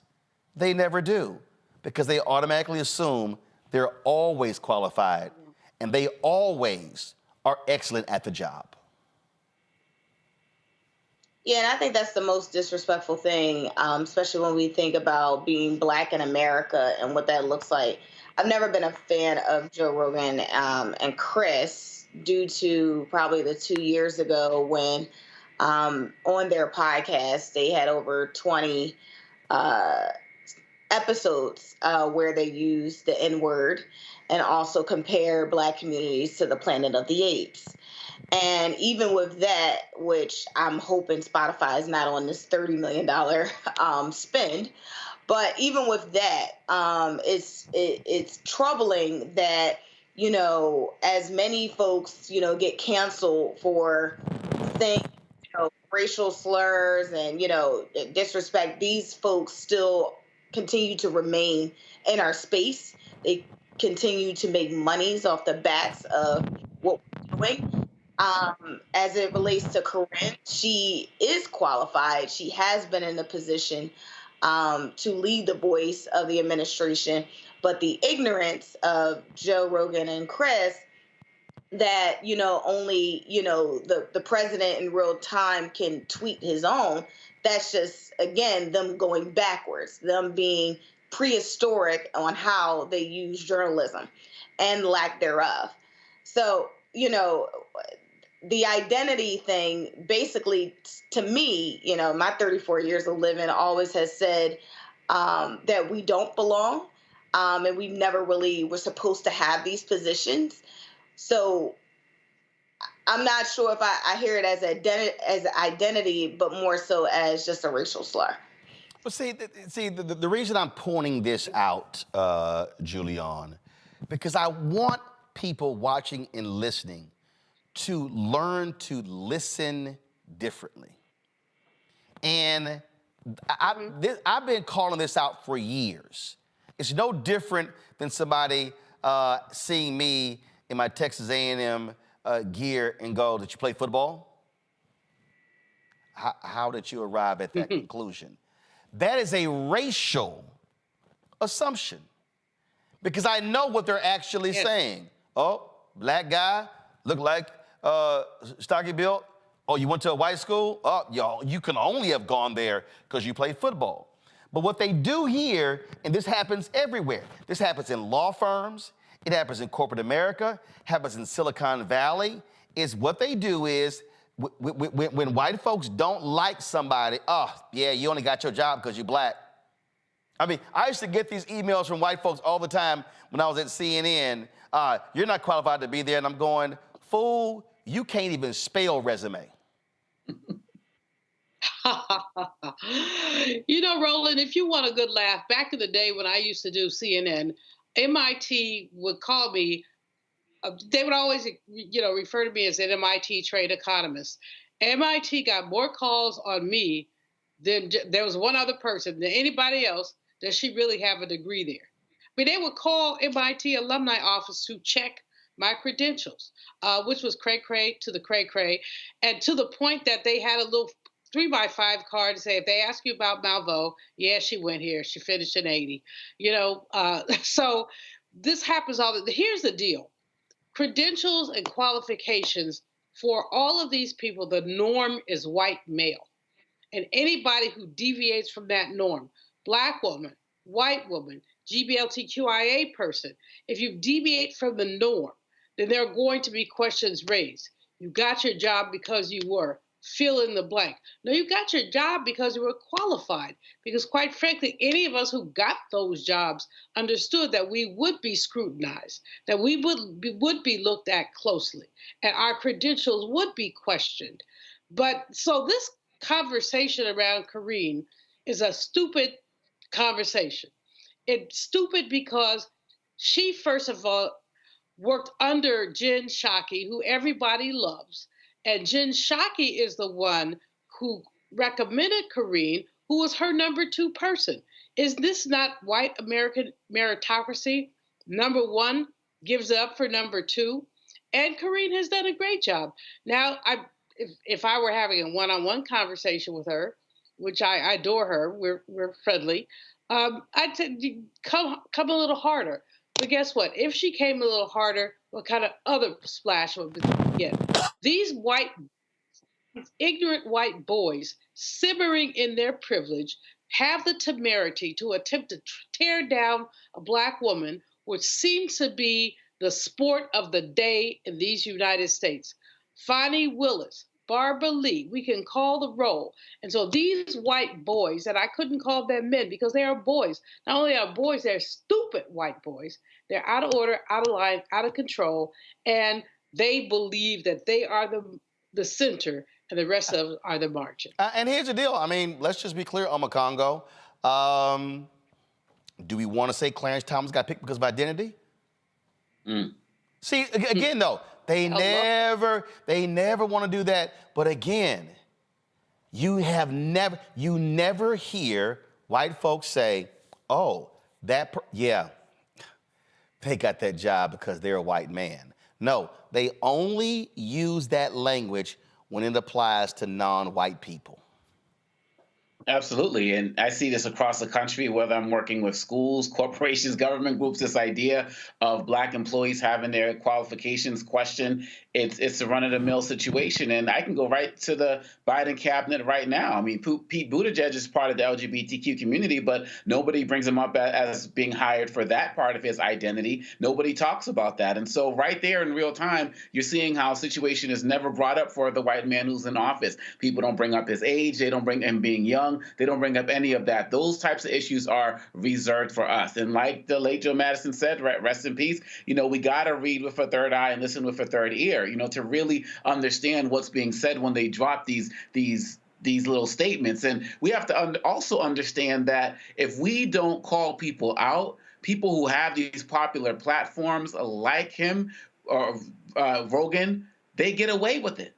They get away with it, and it gives a permission structure for everybody else. And you went to the Trump administration, another person, like you said, who was not uncool, was not qualified, who started his own campaign by questioning the superior qualifications of Obama with his birther arguments and demanding his transcript. And when we bring it back to Karen Jean-Pierre, she worked for the Biden, she worked for the Obama administration, she worked for the ACLU. She is seasoned in this work. And so with a guy like Rufo, whose only goal is to get rid of anything that recognizes us in any way, shape, or form and honors our merits, if we don't continue to speak up, they're going to continue to get away with it. And so I'm very glad, Roland, that you're trying to get people to listen beyond the basic of what's been said. Because she, like you said, could have said, I'm just not feeling her. But all of that, once you go into that qualifications, rambling, that's when we know we got you. And Joe, and Teresa was saying, Rogan's got a history of this. I wasn't going to play this, but this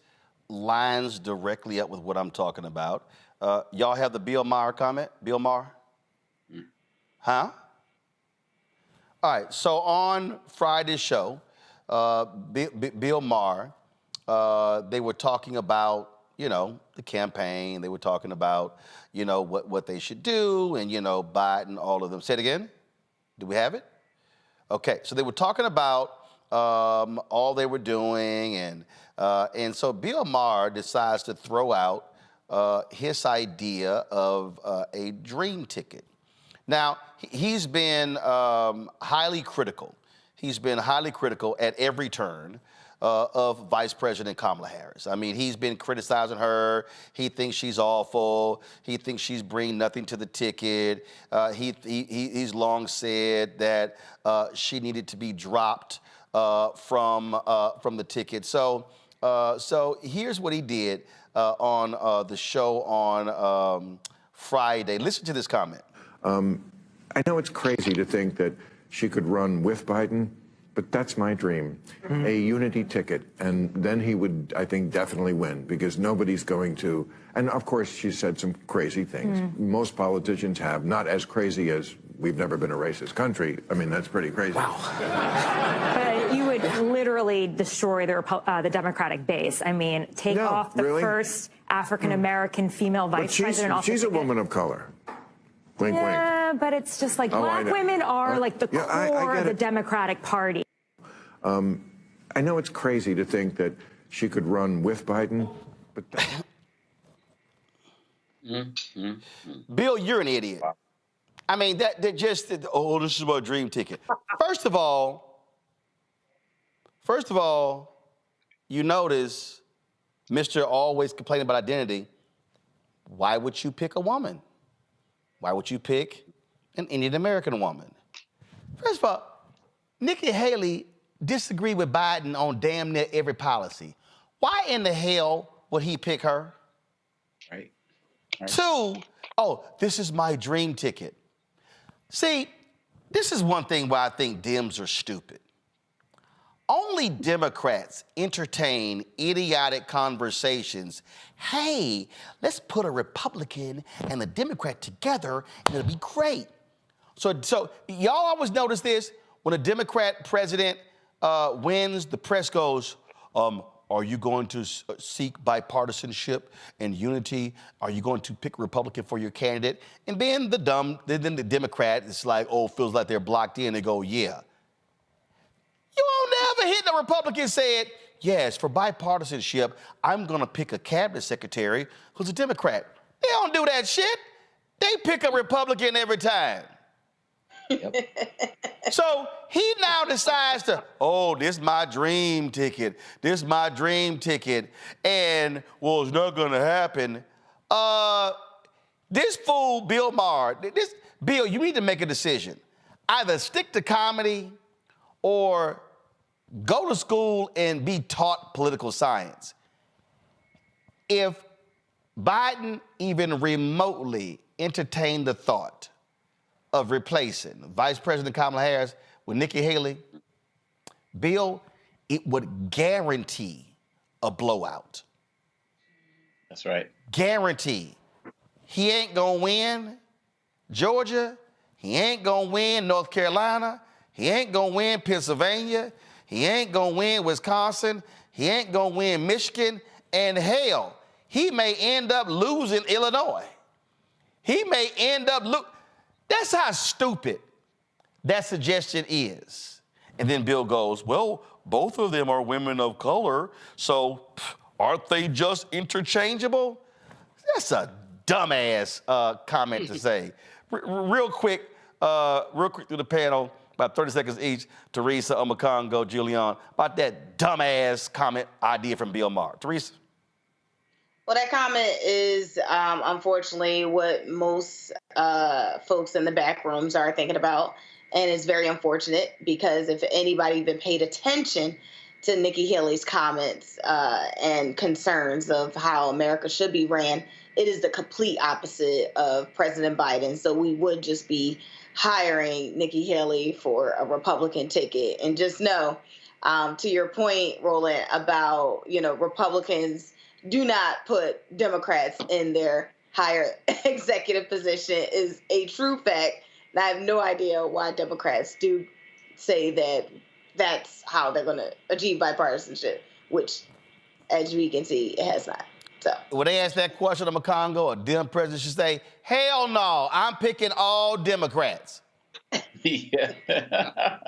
Period. Bottom line. I mean, Democrats just got to be bold. Republicans don't care. They've made it clear. And when it comes to Bill Maher, he should go back and listen to this segment that we just had with Ms. Carr and Mr. James, because Kamala Harris is extremely popular, and people know that she's the secret weapon who he needs to get out more and have her be more, visible. And so Bill Maher, he's undermining her once again. This is his MO. And really, at the end of the day, we got to continue to ignore him. And it would just be a disaster if Biden even got close to that.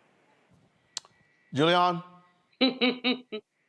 I don't think that Biden would ever even fathom having Nikki Haley on his ticket. That is the funniest mess I've ever heard.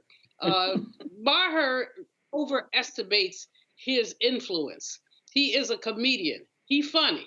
He ain't that funny, but he funny. But he is not a political strategist, and his dreams, which would be American nightmares, have nothing to do with nothing. And Teresa's point is one we should explore.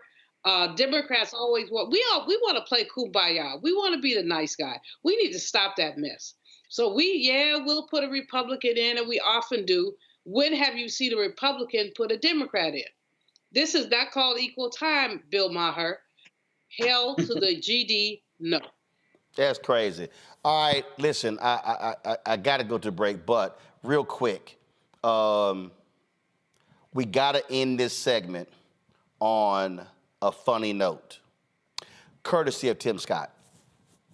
No. Press play. You believe the black community will come out for Trump this November? I have never seen the type of enthusiasm for a Republican presidential candidate that I'm seeing right now for President Donald Trump. 40% of African-American men are willing to vote for President Trump. Why? Because they had more money in their pockets, we had more law and order in the streets, and we had a greater future for our kids. Listen, President Trump is a president that says every child in every zip code deserves a quality education. President Trump is a president who says every neighborhood deserves more police, not defund the police, but let's refund, respect, and have our officers where they're needed the most. We, as a people, the American people, love that. But African Americans are devastated by migrant crime. We're seeing African American kids staying home from school in New York City so they can put illegal immigrants in the schools. We're watching Colorado and Denver specifically zero out paychecks so illegal immigrants can have more money. That's devastating poor communities. President Trump stands with a backbone and says, not on my watch. That boy need to be enrolled into the NFL's concussion protocol program. My goodness. At best. Congo, if he actually ain't you can't find a Twitter poll that's showing 4% of black men gonna vote for Donald Trump. He is the no way. I don't know what the hell. I don't know what I'm telling you right now. They need to issue pass the cup to him and Lindsey Graham, because clearly both South Carolina senators are high as hell. They got something going on. There's something in the water. I don't know. And the fact that they can just get up and just boldly say these things, and these commentators or these hosts or so-called hosts, they just buy it because it goes along with their propaganda. Wow. And he just said it so confidently that with no citation whatsoever. And this is the type of stuff that he's going to continue to say, that Trump's going to continue to say as they pump the sneakers, as they put out the fake images. And this is why, going back to the top of the show tonight, this is why the investment in black media is so important, because you need to have real people who represent black media countering these narratives with actual facts, with actual posters, with actual surveys, with actual studies, and with actual scholars and activists who do this work. And Tim Scott demonstrates none of that, and no one on any of these shows is ever going to ask him about it either, and it's a shame. 2 words for him, Julian. Boy, bye. That is the biggest fool I've ever seen, but we know that. I mean, he's about as right as he is straight. In other words, he's just lying. He doesn't mind lying. Good for the network that had the facts behind him, which said that 27%, not 40%, of black folks were inclined. And understand this, Trump inclined does not mean Trump voter. We still have 6 months in this election. We don't know what is going to happen in these next 6 months. Here's what we do know. Tim Scott is bojangling for a possibility to be vice president. He is dancing like Mr. Bojangles, but it ain't gonna work. Well, it might work. But basically, he's a buffoon. He's always been a buffoon, but his buffoonery right now is on high steroids. That was just silly, Teresa. It was, but I also think we should pay attention to the fine print of that poll. It was a Fox News poll. And, we're not sure where the substance of that was coming from. But outside of, who they were getting their polling location from, but it could have been their base. And their base with, black Americans in it probably is in its totality, 30%. So I don't see that is a wrong number. If it's 30% of their base, hell, they got a real big problem. Well, exactly. That means 70% of their own base voting for Biden. Exactly. And that's why, when they have these little tactics of the Trump sneakers selling out for $12,000 and such, again, this is a ploy so the Biden and the Democratic Party can focus on the Black community, which we do need to focus on, but Black men, I don't believe, is the focus. I think the focus is all the other issues that we talked about today. But, with Tim Scott, all I think about when I see him is his ad commercial of, from cotton field to Congress and him standing in the middle of the field like he, raped the grass. So it's just interesting. Every time I see Tim Scott talk, all I see him going, I love you. When he told Trump, I just love you. Oh, Lord, let me go to a break. We come back, we're going to talk Alzheimer's, its impact on African Americans. And also, we'll talk to the mother of Mike Brown. 10 years ago, killed by a cop in suburban St. Louis. The work that his mother and father are doing to keep his memory alive. Folks, support us in what we do. Join our Bring the Funk fan club. The goal is to get 20,000 of our subscribers, fans, to contribute on average $50 each. That's $4.19 a month, 13 cents a day. Send your check and money order to P.O. Box 57196, Washington, D.C., 20037-0196. Cash App, $RM Unfiltered, PayPal, R Martin Unfiltered, Venmo is RM Unfiltered, Zelle, Roland at RolandSMartin.com, Roland at RolandMartinUnfiltered.com. I'll be back in 60 seconds.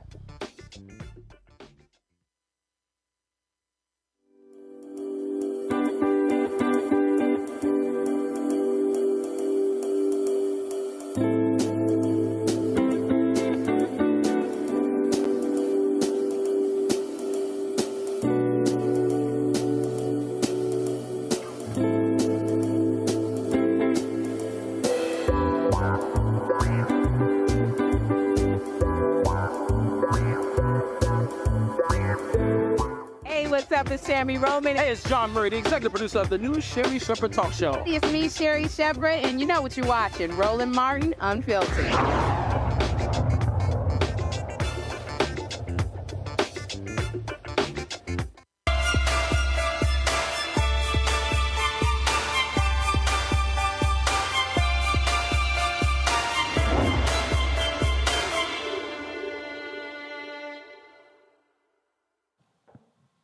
5,000 folks are diagnosed annually with ALS. 9% of the folks' diagnoses take place without a family history, unfortunately. Many African Americans, according to studies, show that African Americans get ALS. They experience longer delays in being diagnosed than white patients. Shauna Prince is Director of Communications at AMALS, joining us from D.C. Shauna, why the disparities?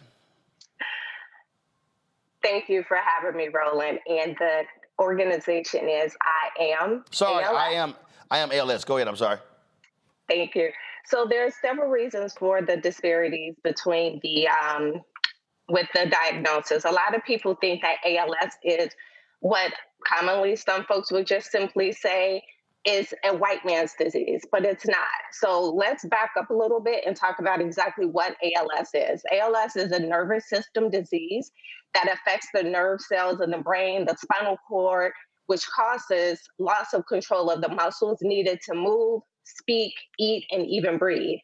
ALS is commonly known as Lou Gehrig's disease because it was named after the late baseball player Lou Gehrig, who played for the New York Yankees. So we don't know the exact cause of ALS, but we do know that only 10 cases are genetic, or hereditary.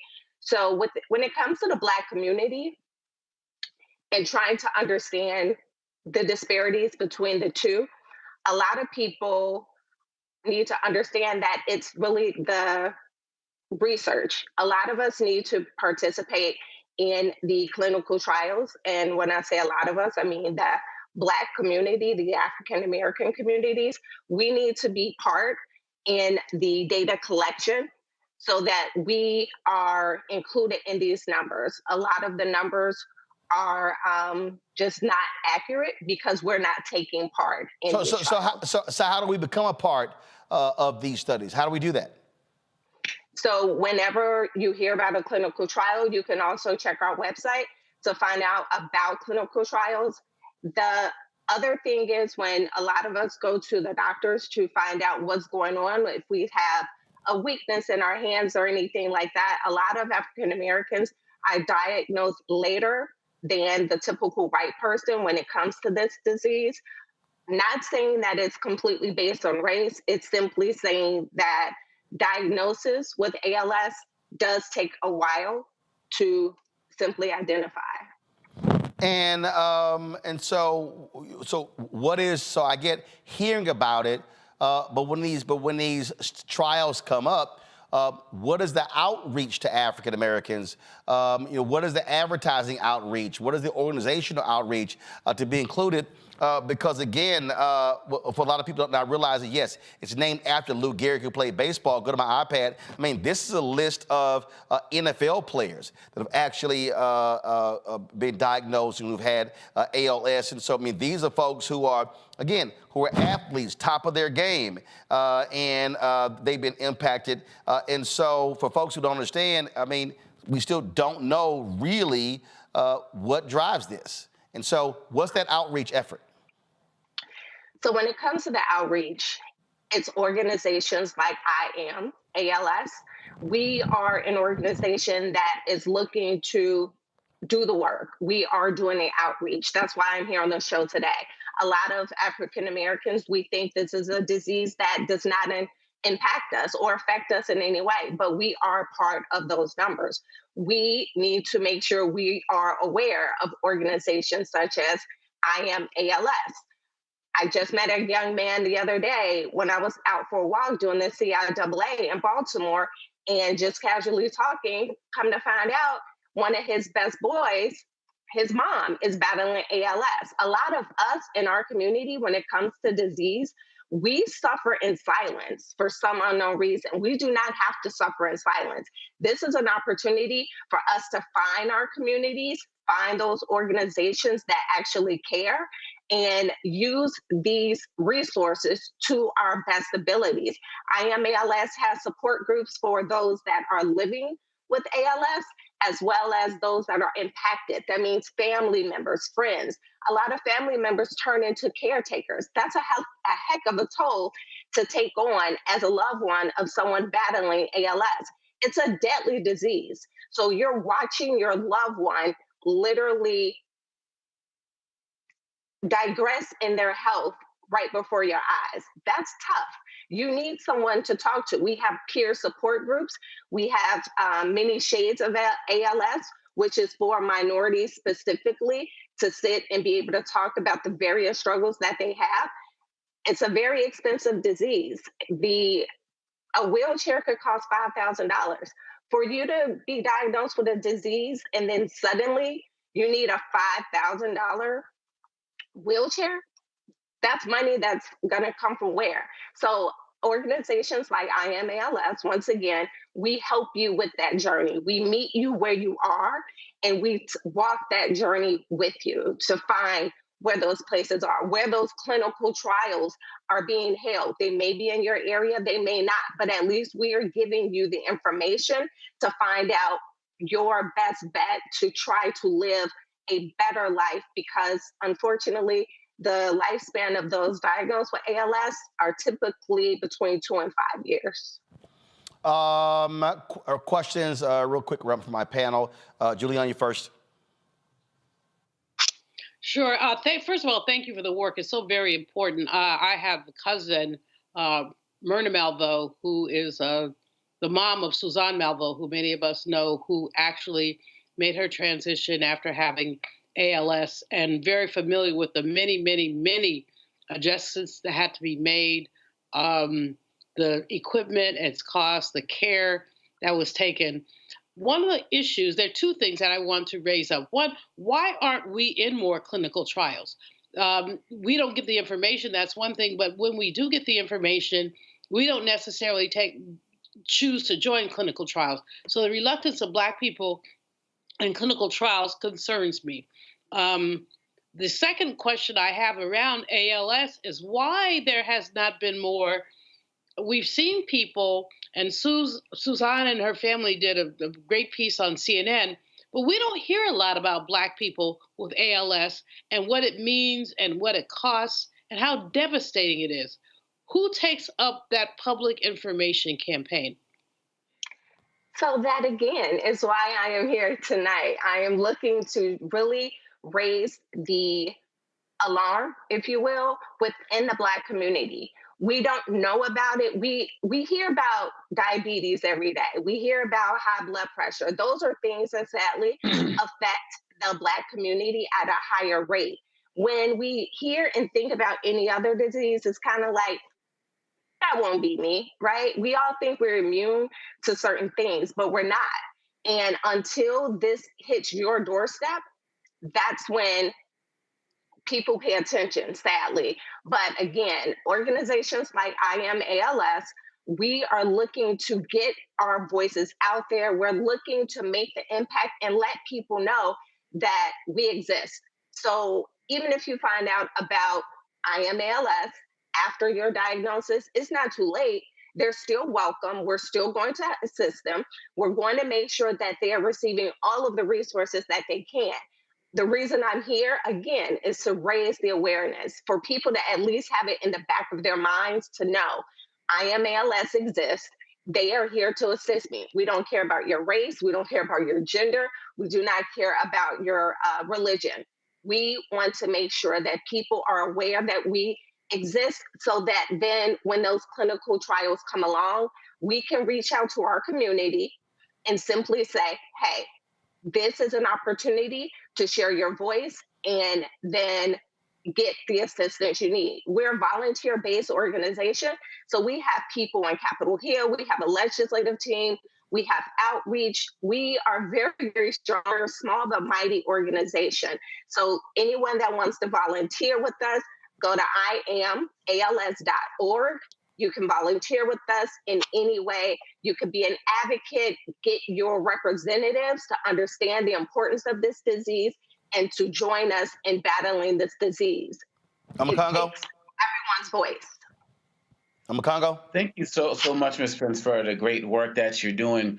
Do you feel like there is a medical diagnosis gap in terms of the doctors, in terms of them not feeling, Black people can suffer from this so they don't really look for it? Or is it more of an issue of Black people who have it are coming in too late after already having it and not being diagnosed in the first place? Well, I will not blame the doctors on misdiagnosis or late diagnosis solely. I will simply say that it is a challenge when it comes to being diagnosed with ALS. Doctors have to go through various screenings, and sometimes the data, every state also, the bigger issue here, every state does not have to report their numbers when it comes to ALS. So some people are diagnosed and that may just stay in whatever state that may be. Others do the responsible task and report those numbers. So there are a lot of things that can work against us when we're trying to get accurate numbers and representation through the entire country. So it's a lot of challenges. But another thing I need people to understand is that when it comes to ALS and our community, there are veterans. For some unknown reason, the research is not complete just yet, but veterans are affected by ALS at even a larger rate than the average person. So that's another thing. A lot of African Americans, as we know, are in the U.S. military. So this is another reason for us to take that initiative and make sure that we are paying attention to our health and checking in with our doctors. Teresa? Shauna, thank you so much for your passion and purpose. Even someone in communications myself, literally, you were going down each of my questions. I think my last question is, as we end this segment, what questions can Black Americans ask their doctors regarding ALS symptoms? That's an excellent question. I think before you even have to worry about putting the full trust in your doctor, pay attention to your bodies as well. When we have a weakness in our arms, we have a weakness in the grip of our hands, those little things, let's not just blow those things off. Let's make sure that we are listening to our bodies and we are taking note. We all have an iPhone or a smartphone of some sort, or a notepad with grandma and grandpa. A notepad is nearby. Take note of what your body is telling you. And when you have your yearly physical, your routine checkup, make sure that you are relaying these things to your doctor. Something as minor as not being able to grip the remote control or your phone as strongly as you used to, that could be a sign. I'm not diagnosing everybody with a loose grip with ALS. I'm simply saying pay attention to your bodies and make sure that you're relaying this information to your doctors. The final thing that I will share with your audience, Roland, is that, again, so many of us have family members, friends, or associates who are battling ALS in silence. I need everyone to know you can honor that loved one by simply going to our website, iamals.org. We have a community summit coming up this May. At the end of May, May 29th through June 1st, we have a summit coming up. You can sign and dedicate a flag to your loved one who is battling ALS, who is impacted by ALS, who has passed away from ALS. We have a goal of having 6,000 flags on the National Mall, and this will be a community summit once again. So a visual memorial to anyone impacted by ALS. So we hope that you will join us. Again, my condolences to anyone who has lost a loved one to this deadly disease, but we are stronger together. So please join us in this fight. All right. Shauna Prince, we appreciate it. Thanks a lot. Thank you. Have a good one. All right, folks. Coming back, we'll talk with the mother of Mike Brown about what they continue to do to honor his life. You're watching Roland Martin Unfiltered on the Black Star Network. When you talk about blackness and what happens in black culture, we're about covering these things that matter to us, speaking to our issues and concerns. This is a genuine people-powered movement. There's a lot of stuff that we're not getting. You get it, and you spread the word. We wish to plead our own cause. Too long have others spoken for us. We cannot tell our own story if we can't pay for it. This is about covering us. Invest in black-owned media. Your dollars matter. We don't have to keep asking them to cover our stuff. So please support us in what we do, folks. We want to hit 2,000 people, $50 this month, raise $100,000. We're behind $100,000, so we want to hit that. Y'all money makes this possible. Checks and money orders go to P.O. Box 57196, Washington, D.C. 20037-0196. The Cash App is $RM Unfiltered. PayPal is R Martin Unfiltered. Venmo is RM Unfiltered. Zelle is Roland at RolandSMartin.com. On the next, A Balanced Life with me, Dr. Jackie. Just who do you think you are? And maybe more importantly, who is it that you think you're trying to please? The answer to that second question is really wrapped up in the first. Think about that. Being the true, authentic you, no matter the circumstance. But we learn the art of forgiveness, not only of forgiving one another, but forgiving ourselves. And we also learn how to love ourselves so that we can love each other. That's next on A Balanced Life, here on Black Star Network. Hey, what's up, y'all? I'm Devon Frank. I'm Dr. Robin B., pharmacist and fitness coach, and you're watching Roland Martin Unfiltered.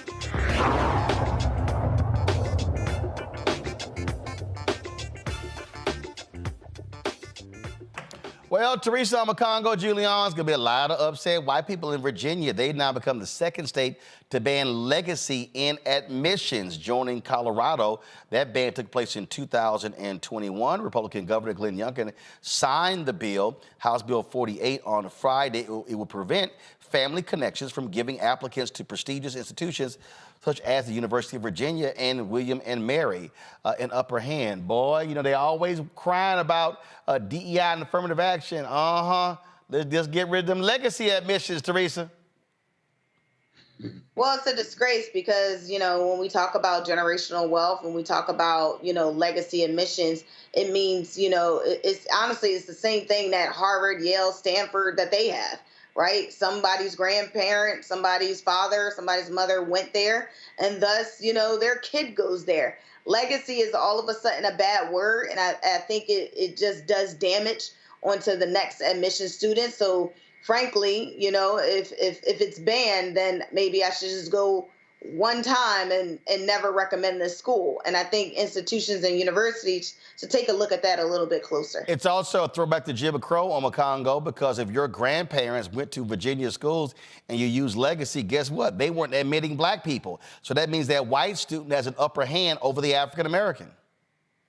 Yeah, and let's also be honest, and going back to some of these older cases, a lot of legacy admissions develop to help keep, Jewish students from attending college, going back further than that. And so we have to be mindful of the fact that one of the challenges we're going to see is that people who are still influential, still have money, still have clout, they're still going to find ways to get their kids in there. It's kind of similar to these, reproductive conversations. People who don't have as much means are going to have a harder time getting things like abortions and the like. People who are wealthier are not going to have that problem. So I'm concerned that he's, putting out something that they feel is going to be kind of equitable for everybody, but it's still not going to play out as it relates to anybody who's a legacy child not getting in. I still think it's going to affect us who are graduates of these schools more than people who are white and maybe have better means to get their kids in there anyway. Well, here's the other deal. I don't hear Joe Rogan and Christopher Rufo complaining about these unqualified white kids who get in based upon legacy. Oh, like Jared Kushner, whose daddy gave $2 million to his college. That's how he got in. There you go. Julian? Roland, what's fascinating here, they're so-called banning legacy, but it's a smokescreen for them to attack affirmative action. Because one of the biggest pushbacks that we've had around affirmative action admissions is we would then say, yes, but what about the legacy admissions? People get in just because they daddy, they mama, somebody gave some money. And so they said, we'll get rid of that, but then that gives them a cover to get rid of DEI admissions as well. So we shouldn't be seduced into thinking, oh, gee, this is a great thing. Oh, gee, it means that they are more aware. What it means is that they're prepared to fight our inclusion in the space by whatever means necessary, even if it affects some of them in a deleterious way, because Congo has said, even when it affects them negatively, they can figure out a workaround, and they can always figure out a workaround. And we don't have the means or the space or the dollars to figure out workaround. Folks, August 9th will be 10 years since the uprising in Ferguson began, of course, with the shooting death of Mike Brown. Well, the folks at Campaign Zero have created a scholarship in his name. Joining us right now is Leslie McFadden, is the mother of Mike Brown. Leslie, tell us about this scholarship. How you doing, Roland? Doing great. Thanks for having me on tonight. Mm-hmm. The scholarship we've put together with Campaign Zero and the Michael O.D. Brown We Love Our Sons and Daughters Foundation. It's a $3,000 scholarship for the arts, trades, and any social justice program you are entering in after high school. This is for inbound seniors. We have chose some local high schools: Normandy, University City, Riverview Gardens, McClure, and the Central Provision Arts. And we have had a lot of applicants, and we're excited to read them and pick the winners. So it'll be one $3,000 scholarship? There's 5 for Normandy, and there's 2 for the other 6 remaining high schools. Gotcha. 3,000, yes. And that's for them. Now, you said incoming seniors. So is this so? It's inbound seniors leaving for high school. So a lot of these seniors are already showing us their admission letters and their acceptance letters, and we're excited for them as well. Gotcha.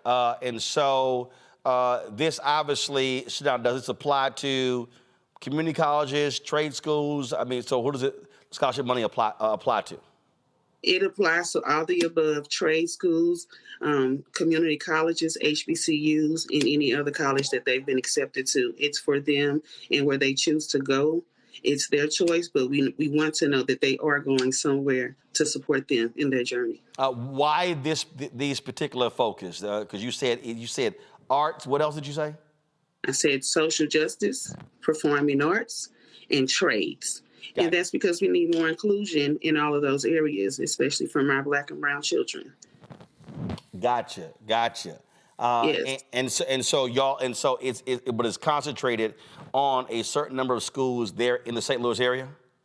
Yes, it is. Gotcha. If people want more information or if they want to contribute to the scholarship fund, where do they go? They can go to michaelodbrown.org/apply, and you can check us out at campaignzero.org and also on Fox 2 St. Louis. All right, then. Leslie, we appreciate you joining us, getting the word about the scholarship. And so certainly, I'm sure those students will greatly appreciate receiving those funds. Always good to get some money from somewhere. Yes, it is. Thank you. All right. You be well. Thanks a lot. Bye-bye. All right. Let me thank Teresa Omakongo and Julian for being on today's show. Thank you so very much. Appreciate y'all being here. Fantastic conversation. Look forward to doing it again. Thank all of you for watching and listening as well. Y'all know what we do here is critically important, folks. What we do here, frankly, other folks don't do. There's no other Black-owned media outlet that does 5 hours of live news every single day that we do here on the Black Star Network. Our goal is to add more shows, and so we want to be able to cover the stories that matter to you. And so please join our Bring the Funk fan club. Send your check and money order. P.O. Box 57196, Washington, D.C. 20037-0196. Cash App is $RM Unfiltered. PayPal, R Martin Unfiltered. Venmo is RM Unfiltered. Zelle, Roland at RolandSMartin.com. Roland at RolandMartinUnfiltered.com. Be sure to download the Black Star Network app. Apple phone, Android phone, Apple TV, Android TV, Roku, Amazon Fire TV, Xbox One, Samsung Smart TV. Watch our 24-hour, 7-day-a-week streaming channel available on Amazon News by going to Amazon Fire. You can tell Alexa to play news from the Black Star Network. You can also go to Plex TV, Amazon Freevee, Amazon Prime Video. Be sure to get a copy of my book, White Fear, How the Browning of America is Making White Folks Lose Their Minds. Available bookstores nationwide. Get the audio version on Audible. Tomorrow, we'll talk about Marcia Fudge stepping down as the HUD secretary, the second cabinet member in Biden's cabinet to step down. Also, major issues happening in Haiti. We'll be talking to Jacqueline Charles, the award-winning reporter for the Miami Herald, about what's happening there as well. Lots of stuff to break down tomorrow. Y'all want to join us. Look forward to being here. And shout out to Winston-Salem State. I'm rocking their hoodie today. So I'll see y'all tomorrow. Holla! Black Star Network is here. Oh, no punch! I'm real revolutionary right now. Thank you for being the voice of Black America. All momentum we have now, we have to keep this going. The video looks phenomenal. See, this difference between Black Star Network and Black-owned media and something like CNN. You can't be Black-owned media and be scared. It's time to be smart. Bring your eyeballs home. You dig?